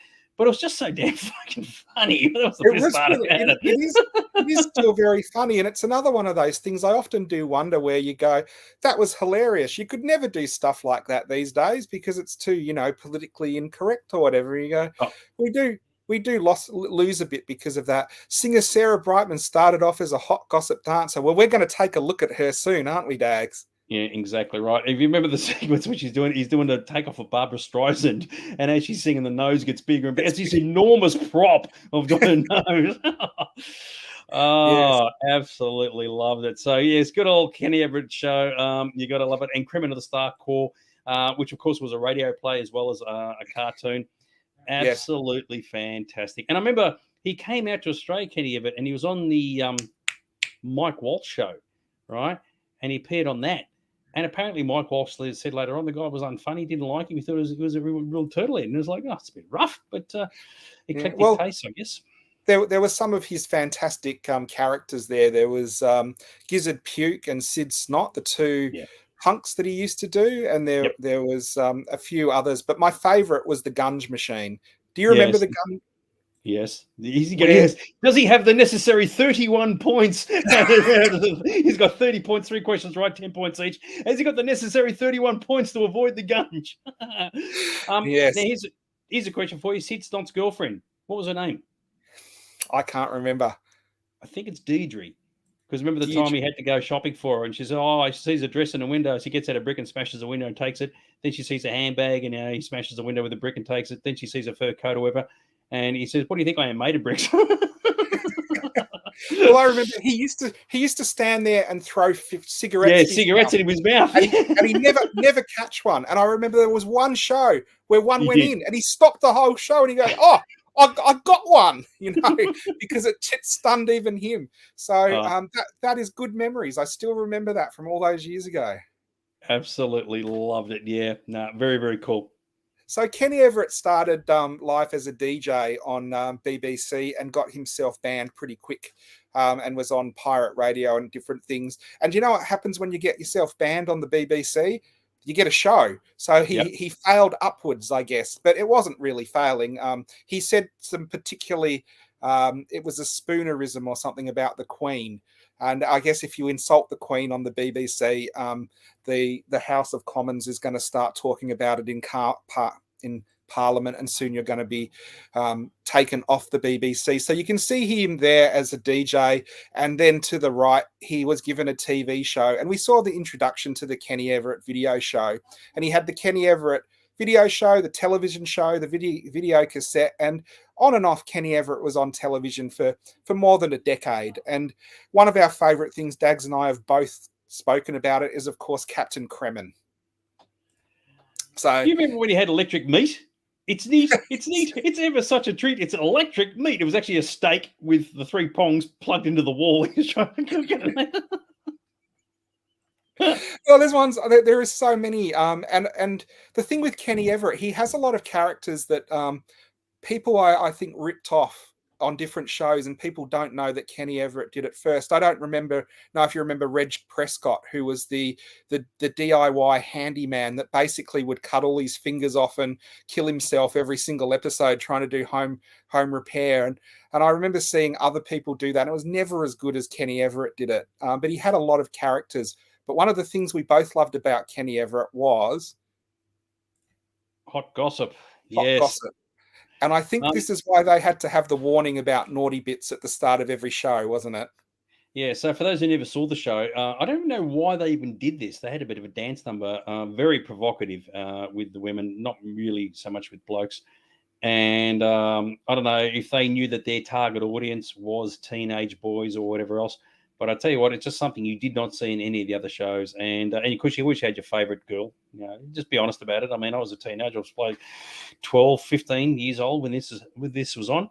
And yeah, it was just like, wow, your eyes are popping out of your head. And it was very provocative. But well, it was maybe even tune in next week. It was even more provocative than the solid gold dancers, because the British version of it, you would have them dressed as schoolgirls in mini skirts doing all these incredibly provocative things. Again, I'd be very surprised if anyone tried it now, because you'd just but as Russell said, Sarah Brightman is there, and one of her first hits is "I Lost My Heart to a Starship Trooper." You've got Sarah Brightman and Hot Gossip down in the bottom there, and she was one of the hot Gossip dancers that got her break through that, and then obviously went on to bigger and better things through, I guess, Phantom of the Opera and stuff like that.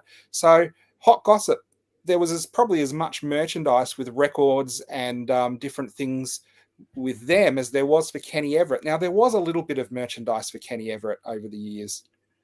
Maybe, I don't know, but maybe they included Hot Gossip, the dance numbers, like why they had a live rock band in the young ones, got them into a different category. So maybe that was some of the mindset behind it, because it was clearly out of tune with the rest of the show, because the rest of the show was just a really dumb comedy, and you got the hot Gossip thing, which was the exact polar opposite. But anyway, who knows? But either way, it left a long-lasting impression. And, of course, this, of course, yes, lead us into good old Captain Kremen. Oh, yay. Captain Kremen and Carla, probably the most sexually suggestive kids cartoon that was ever created. My favourite line ever, and you can't make jokes about rape, but they did on this show, was another one. Was Carla goes, "Oh, Captain, I've been graped," and he goes, "Don't you mean raped, Carla?" And she says, "No, there was a whole bunch of them." There was a whole bunch of them. There's actually a sequence where you see a shot with Kremen and Carla. They're looking out the window, right? So you see the back of them, and he's got his hand on her ass, and it goes. And I always love this story, and I've actually used this line in real life to people. He's like, "Hey," he says, "Hey, Carla, your glass is empty. Would you like another?" And she says, "What am I going to do with 2 empty glasses?" And because it was a radio play as well, and the radio play of Captain Kremen was actually, if not, because you had to visualize everything in your own mind, more entertaining than the cartoon.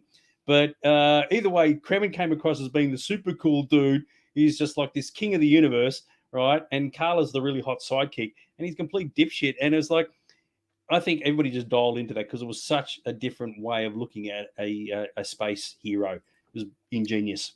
Yeah. Yes. Well, I do remember when it was on and I was in primary school, the big talking point the next day would always be the Captain Kremen cartoon and what had happened in that. And occasionally there was a picture at the beginning. They wouldn't do the cartoon, they'd do a live action version with Kenny dressed as Captain Kremen.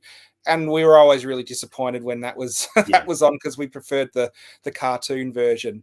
You could see though, there is a few things there that were released for Captain Kremen, and as you said, it was a radio play that got released on vinyl before the TV version. What was the doctor's name? I had to think. I just got it a moment ago. So see if you remember it. I'll know when you say it. I can't remember. Gitfinger. Gitfinger, of course. So, well, I would love to see Dr. Gidfinger in 3D in my Captain Kremen Viewmaster reels. Of all the Viewmasters we've had turn up, Captain Kremen is the most unexpected one. When I was doing research into what merchandise was released for this TV show, I did not think that we would get Captain Kremen Viewmaster reels to see Carla in 3D. And for those who probably remember, Carla never wore a bra, and she was always drawn as she didn't wear a bra, which was quite surprising again for kids' TV. You can see there's a Captain Kremen comic, Captain Kremen versus the Krells. Have you ever seen the Captain Kremen movie? I have a feeling it's probably just all the episodes edited together into a sort of hour or movie length thing, because I don't remember a Captain Kremen movie at all. No, but I do remember the alien race had two, the Krells and the Thargoids, and I think they had the same sort of leader there, that sort of voice thing going on. But yeah, but as I said, I was more tuned into the radio side than anything else because it used to play on the radio, and it was just absolutely ingenious. It was just one of those really funny things. And when you saw the cartoons, they were actually like different stories. But I think you could almost have an eclectic bunch of fans who go, we remember Kremen, and we really dial into it, and all these other people go, no idea what you're talking about. Yeah, so it is one of those things that Kremen was great, but Kenny Everett also released a bit of stuff. He did the Naughty Joke book, and there's often other books related. I've never had any of those, so I don't know how naughty the jokes were. There's the Kenny Everett TV show on vinyl. He also released the Snot Rap. You find a lot of these shows, always someone releases a single or a novelty single to do with all of them. And of course, Kenny Everett was one of those shows that was highly popular on video. And I remember having the highlight videos and some of the early DVDs that came out as well. So Kenny Everett, even though the show went away, has kind of always been available to rent and watch, and always been part of my sort of the consciousness of television landscape. When was the last time you watched any Kenny Everett? Oh, geez, 30-something years ago. It would have been the 80s. It's very funny because, as I mentioned earlier, you think of your main big British comedians, your Benny Hills of the world, and Ronnie, and the two Ronnies, and as I said, even Dick Emery. And most people wouldn't even think of Kenny Everett. You have to really, it's almost like the alternative comedy scene to think of him, because he just doesn't come to the forefront of British comedians. But for those who remember it, it was very successful. So, and again, it was one of those things I hadn't heard from him for a long time, and then he passed away, and it was all over the news. Yeah, Very good. All right, so we're going to go completely left field. This one I brought up because even I used to watch this show as a kid, and it's sort of like brought back a few memories when I saw this. But see who remembers of this. Hopefully the sound is good, and we'll check it out. If you've got a case that needs super detection, well, here come the capers and we never lose. E.T. is first, I'm cool and I'm clever. Just like a bloodhound, he'll sniff out the clues. Then there is Bugs, I'm tough and I'm feisty. He takes care of trouble cause he's super strong. And Doomsday's the one who's all full of sunshine. Me and those animals sure get along. And Dockie's got the looks and the brains to catch the clues. Ah, come on. We're the kids from Caper. We'll race to your place, solve your case every time. We're the kids from Caper. For in a war evermore against crime.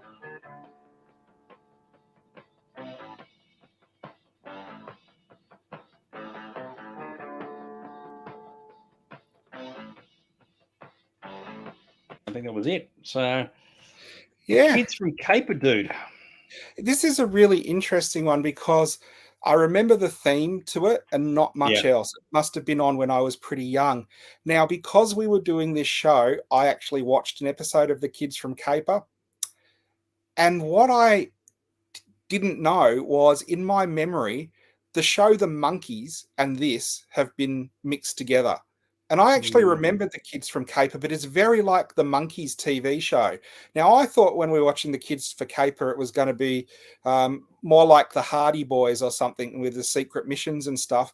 But it really was that sort of corny jokes, and they are dressed like the Monkeys as well in a lot of it. You've got the different sort of looks that kind of the same. So both of them were so far distant in my memory, I had mixed them together.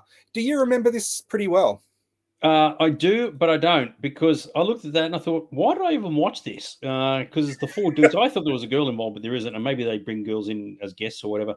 But I remember it just appealed to me, and I do remember the theme song. I didn't forget that. Racing to your place in the case every time, and it was just one of those things. I don't know why. I dialed into it. Kids from Cape, and maybe because, as I said, like last week or the week before, when you're the same age as the characters, you can visualize yourself being in their position. Saying, well, I'd be this dude here, and he's my favorite dude because that's me. But on TV version of me, that's possibly where I got it from. So, Well, it is. Christy, hang on. Christy said the first time we ever heard of this joke. Said, no, actually, don't be too worried about it, Christy. A lot of people would not remember this at all. You think of kids' TV shows and the kids from Caper, and I brought this up. Even Aaron didn't mention this. I brought this up originally. A lot of people wouldn't remember this at all. It might have only lasted a short period of time. It was on at a certain time of TV, and it just people just came and went. So anyway, all good. Yeah, I think from reading up, it didn't do too well. It was on for 1 year. And like I said, it reminded me more of like the Monkeys TV show than what I thought it was going to be. The one I watched was the Ice Cream Bandit that was stealing mega mansions, but just raiding the ice cream parlor. And they were on the mission to find out who was the Ice Cream Bandit. So you don't have to watch that one.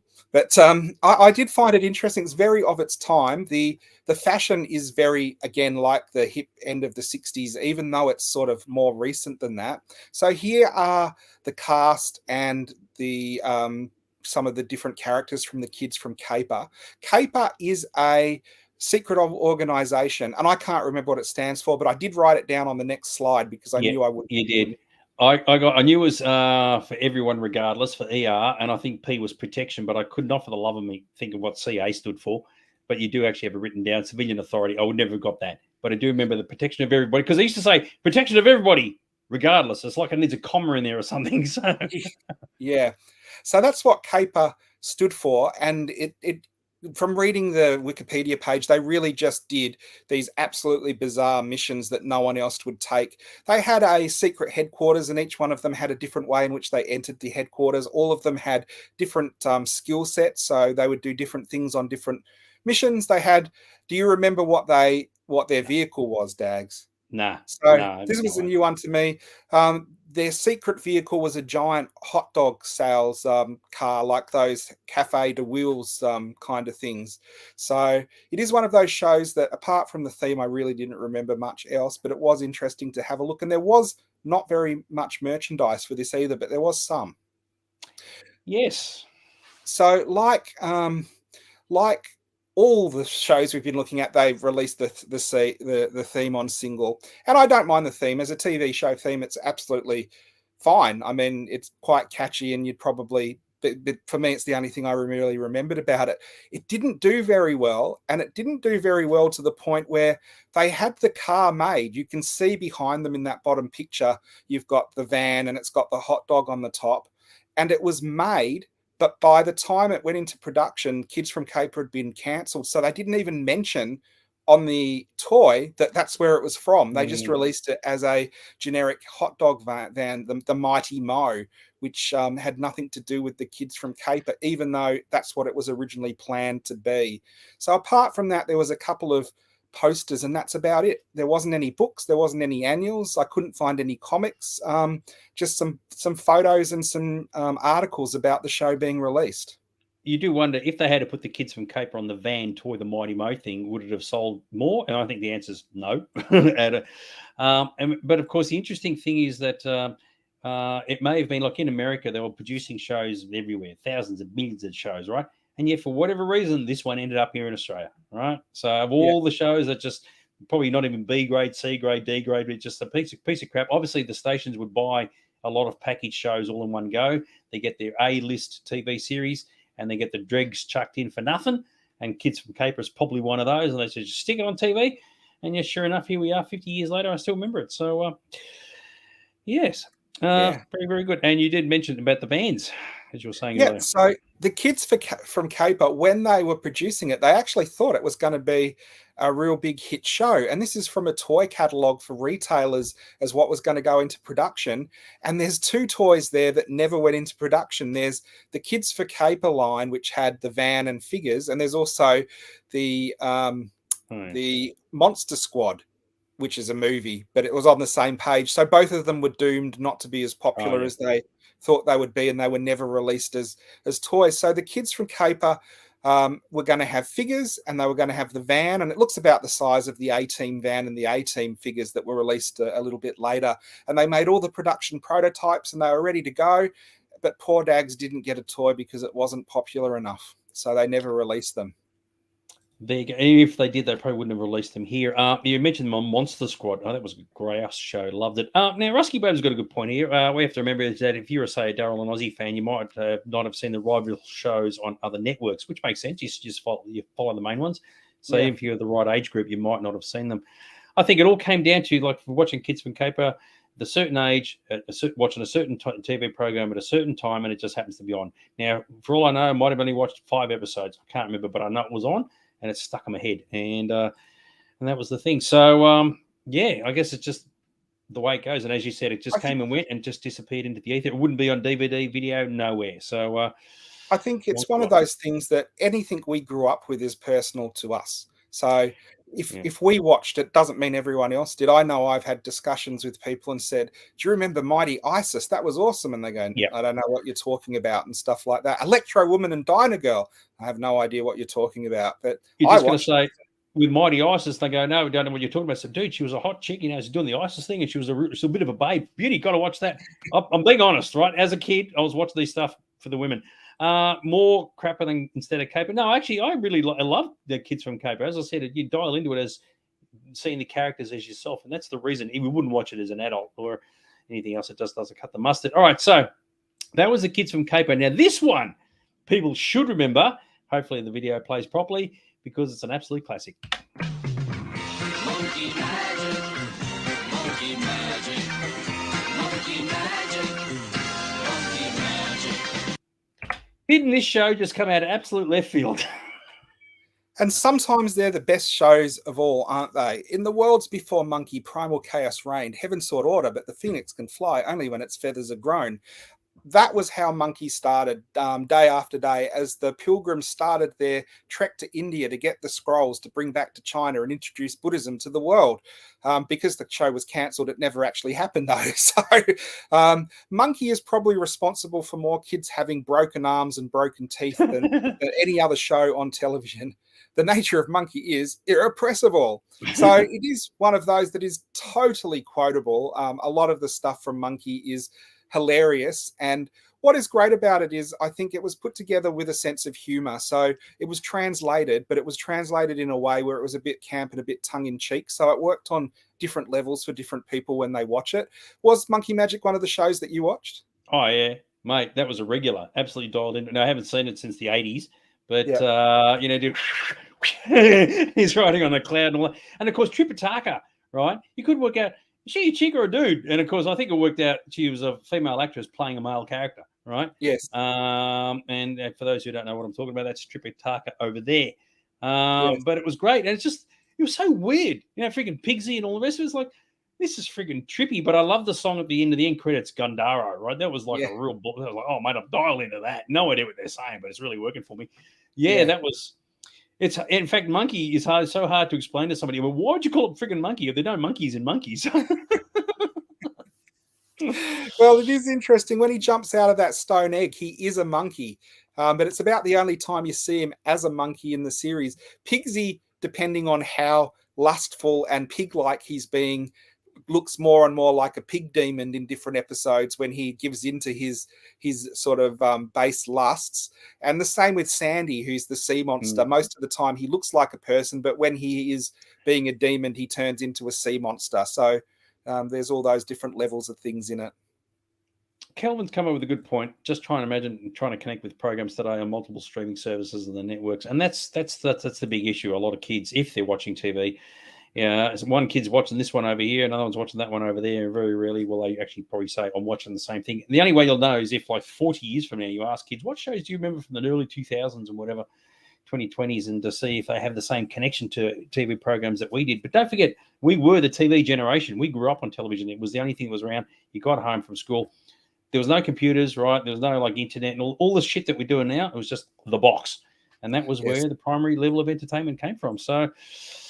yeah. Christy's put up a comment there. Does anyone remember when they drank from the well and got pregnant? All of that, yes, absolutely. All of those episodes were hilarious. They seem to do more on this show than they would on any other kids show.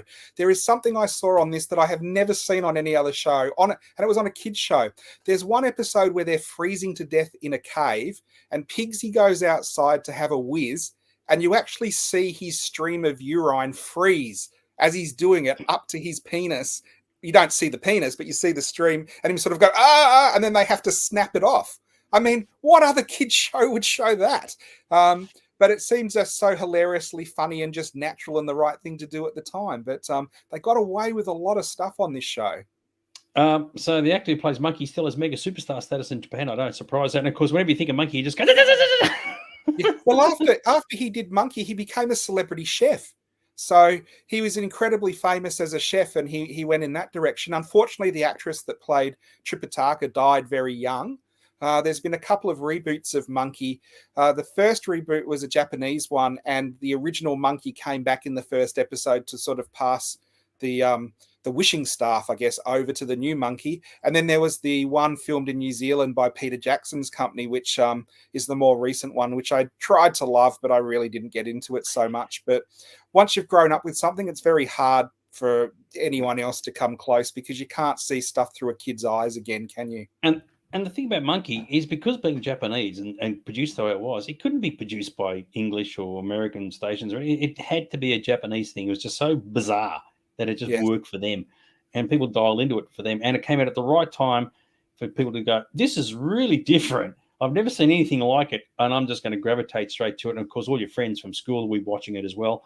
And then you're off and running and you can't go wrong. So very, very cool. Oh, here we go. There's good old Rusky Babes written War and Peace. So while we look at this, I'll have a read of what he's written and we'll go from there. Well, I'll talk about this. This is the origins of Monkey. You can see in the background there. Monkey is a tradition that goes back a long way, as in, it's ancient cultural stories. And it is, Monkey is based on the story, as we said earlier, of Monkey's journey with Tripitaka across to get the scrolls from Buddha and bring them back and bring religion to the world. So it's actually a religious story, which, watching the series, Tripitaka often pushes the Buddhist messages and tries to get Monkey and Pigsy and Sandy to do the right thing. But you would not think that it was a religious show in any way when you actually watch it, especially the level of violence and fighting in it, even where they fight among themselves and will not even think about cracking each other over the head. And this is why I say me and my brother used to watch this, and we'd go straight outside and we'd kick the heads off of the brooms and rakes, and then we just beat the crap out of each other playing Monkey Magic, and we'd go in covered with bruises, and it was fantastic. Mate, the joys of being a kid. So this is what Rusky Babes wrote. As I said, God, I have to look over the top. It's like I'm doing a Kilroy here. So it's like A Journey to the West was a 16th century novel based on an even earlier series of Chinese legendary tales from the 8th century, and had earlier been adapted as a first Chinese animated film, as a TV series by Tetsuka to replace Astro Boy, and an anime feature around some time. I felt like I had to put that up because you spent so much time typing it. So there you go. It's so popular, even at the moment. I haven't listed it in this because it's too modern, but you can go into the shops and get Monkey Magic Lego at the moment. It's not based on the show that we're looking at, but it's so popular that they have done more shows and more cartoons, and they're even doing Lego of it. So it is a popular franchise. So here are the cast for the 2 seasons of Monkey. The first series is much, much better, and that has a lot to do with Pigsy, because the first actor to play Pigsy was, obviously, I think everyone thinks, the best Pigsy there was. They replaced him, and they sort of made it part of the story where they said, everyone's evolving. Pigsy is becoming more human, and the horse, who was a dragon, became a person in the second series as well. So they added an extra character. But the Pigsy in the first series was just much funnier, and often it was Pigsy that made the episode. So it was a bit like Pigsy was Dr. Smith from Lost in Space, where often his story would steal the show just because he was so outrageous. And the Pigsy heavy episodes are my favorite episodes. The odd thing is, if you read the book, it is as wacky as the TV show. I've never read the book, actually, so that would be interesting to check out and see. Did you remember how they changed the cast? Actually, I wasn't even aware of that at all. So, this has been decades, and I wouldn't have picked up, and maybe I was too young to even realize it. So, So Monkey is one of those shows. There wasn't a lot of merchandise, and I guess it only ran for 2 years. In Australia, it ran for like 30 years in repeats. That's why we all know and love it, because it was an afternoon show sort of staple that once a year you'd get the full series of Monkey. I've talked about this before. This is the Monkey Magic Quest 1. Commodore 64 game, and it is based, you can see, on the TV series Monkey, because he's got wearing the costume from the TV series. And it was a game full of adventuring and cloud flying and karate and beating people up. So it was a scroller adventure game, which I remember being quite good at the time. It's quite hard to find now. It's hard to find a copy of Monkey, and I guess even if you did find it, I could never play it because I haven't got a working Commodore 64. Yes, indeed. Oh, here we go. One of the things about the Harry? original Monkey is it's so beloved. Yep. Usually I don't do this, but there wasn't much merchandise. But on Redbubble and Etsy and a lot of the different sort of fan sites, there is an awful lot of Monkey merchandise that's being released now. There would be more merchandise released now than there ever was when the series came out. And you could get any style of Monkey t-shirt you wanted. On the right there is posters, and the art on some of them is absolutely fantastic. And we've got our special exclusive of Rip It Off the Card special guest model, Daniel Radcliffe, famous for being Weird Al and Harry Potter, modeling one of the t-shirts for us. It was fantastic that he would do that for us, wasn't it, Dags? Absolutely. We coaxed him, and we sort of said, you can get a gift voucher from Aaron's Collectables. He said, all right, I'll do it. And again, I don't do this much. There's a couple of CDs that were released for Monkey.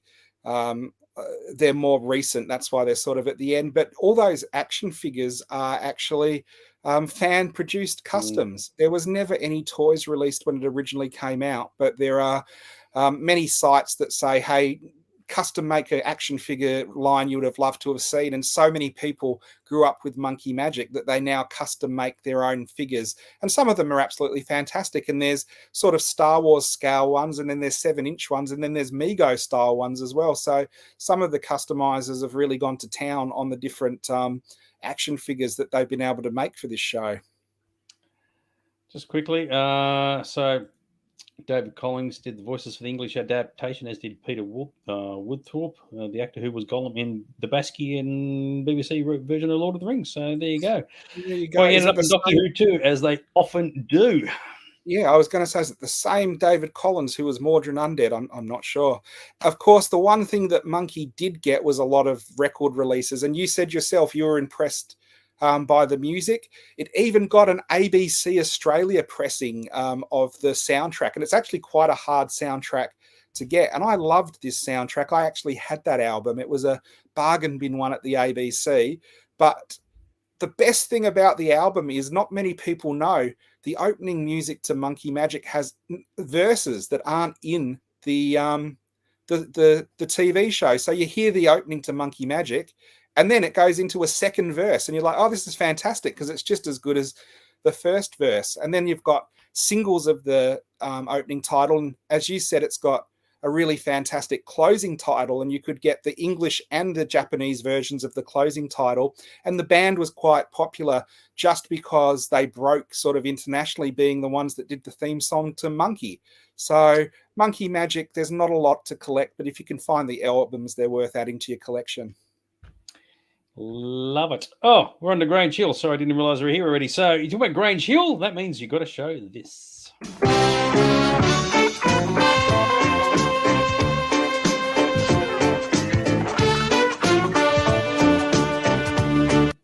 So something completely something completely wacky like Monkey over to something very contemporary. Is that right there, Mr. Aaron? Yeah, Grange Hill is a fantastic show. Again, it's one of those shows that it ran for a lot of time, and it remained fresh because it would concentrate on a bunch of kids in year 7, and then it would show you them growing up to year 12, and they would introduce new kids every year. So naturally, the whole cast would slowly cycle over a couple of years period, which is really good because it made the show remain fresh because you have different characters coming in. It was too much like my school as well. I do remember like some of the stuff that happened eerily followed the plots of Grange Hill.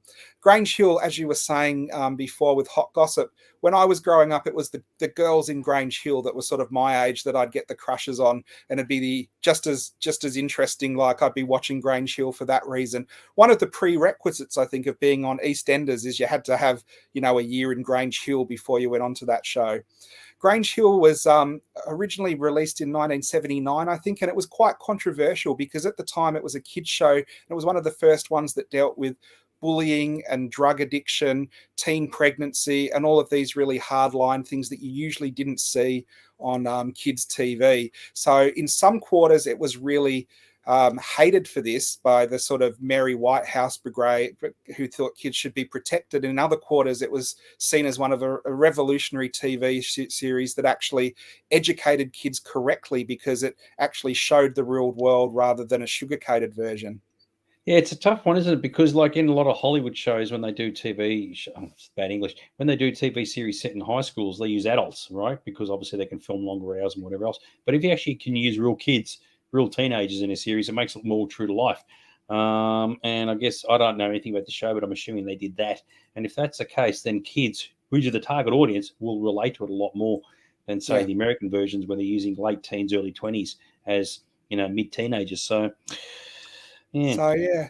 So it is one of those things. If you watched, you would remember Tucker and Zamo and Rowley and Mrs. McCluskey. But the one that everyone has to remember if they watch Grange Hill is the only teacher there who played Hitler in multiple shows, Michael Sheard as Mr. Bronson, and he was the epitome of teacher you did not want to get. Even the people, I remember story arcs where some of the girls felt sorry for him, so they would try to be extra nice because no one understood him, and he would be even meaner to them because he was such a bastard.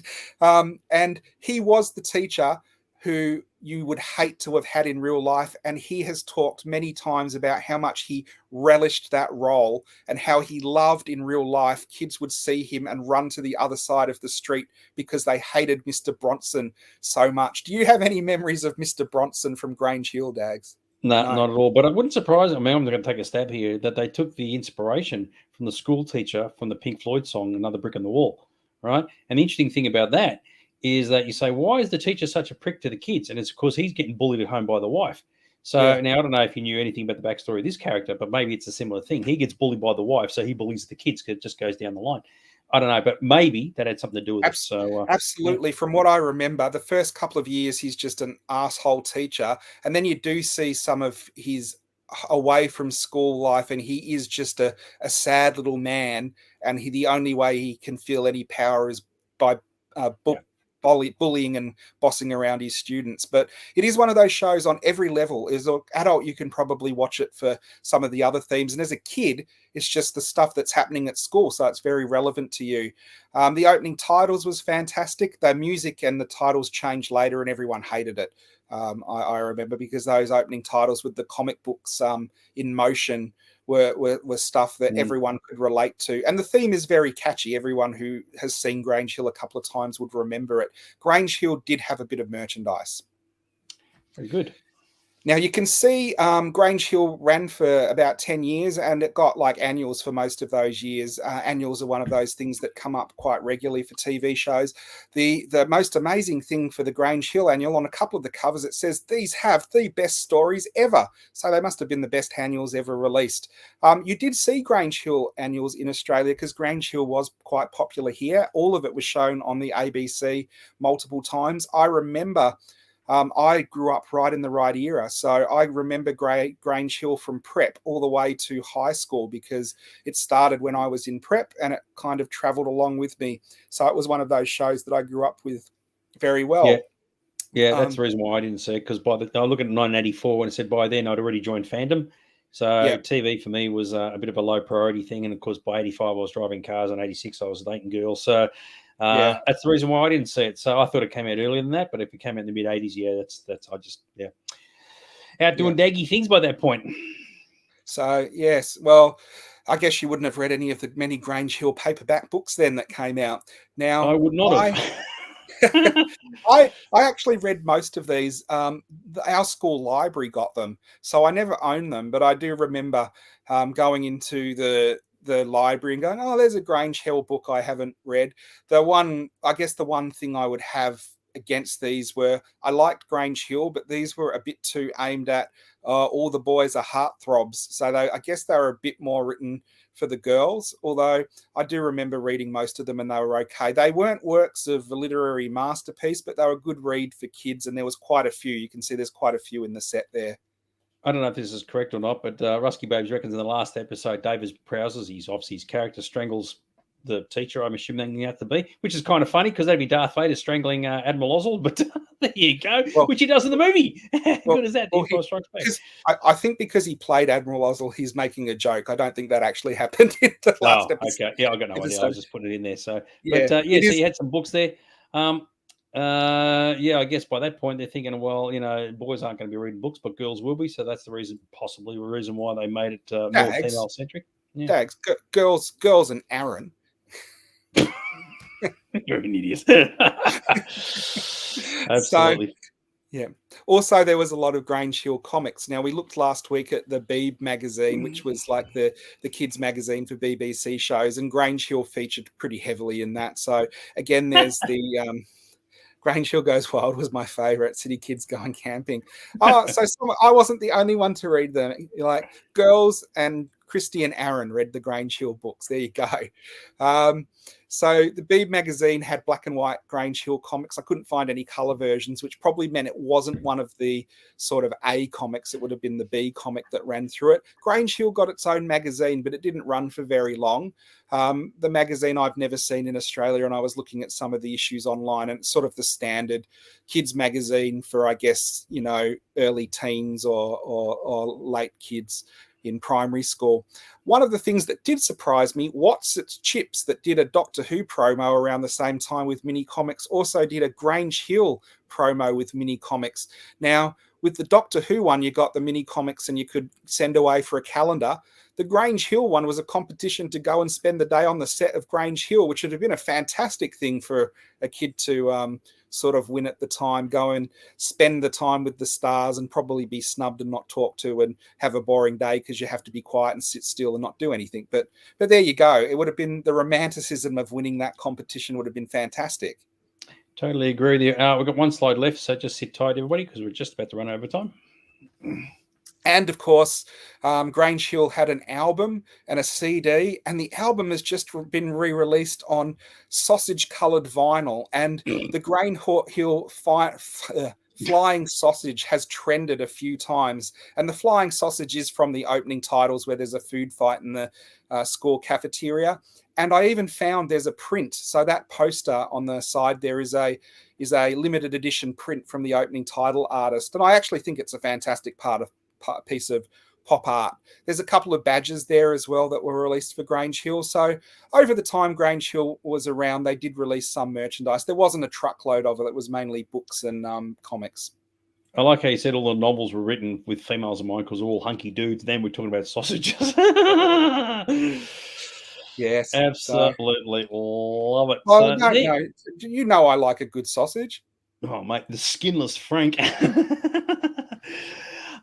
With that in mind, it's right on 10 o'clock. It's actually the end of the episode, the end of the last slide too. So there you go. That was part 3 of our look back at after-school TV collectibles there, Mr. Aaron. I know. I don't know if we might do something different next week or if we stick with it. It depends on the feedback I get, I guess, in the shop. So if you'd like to see more after TV stuff, let us know. Otherwise, we might look at something different next week. I hope everyone's enjoyed today's episode and it's brought back some long dormant memories, maybe even some suppressed ones from your childhood. Mate, I'll be just thinking of those Captain Kremen jokes. What can I say? So very, very good. All right, everybody, look after yourselves. We've only got a handful of episodes left before we run out of the end of the year and the end of the season. So take care of yourselves. Try and stay warm in all this bloody cold weather. But otherwise, we will see you all next week for another exciting episode 42. So we will, Aaron and I, myself, will be the answers to the ultimate question. How good is that? All right, might even be Hitchhikers. There you go. There's the theme. There you go. There's a good theme, isn't it? Exactly right. All right, we'll leave you all to it, everybody. Party hard, rock on. Go and watch Andor season finale. Yay, team. All right, we'll catch you next time. See you later. Good night, guys. Have a good night.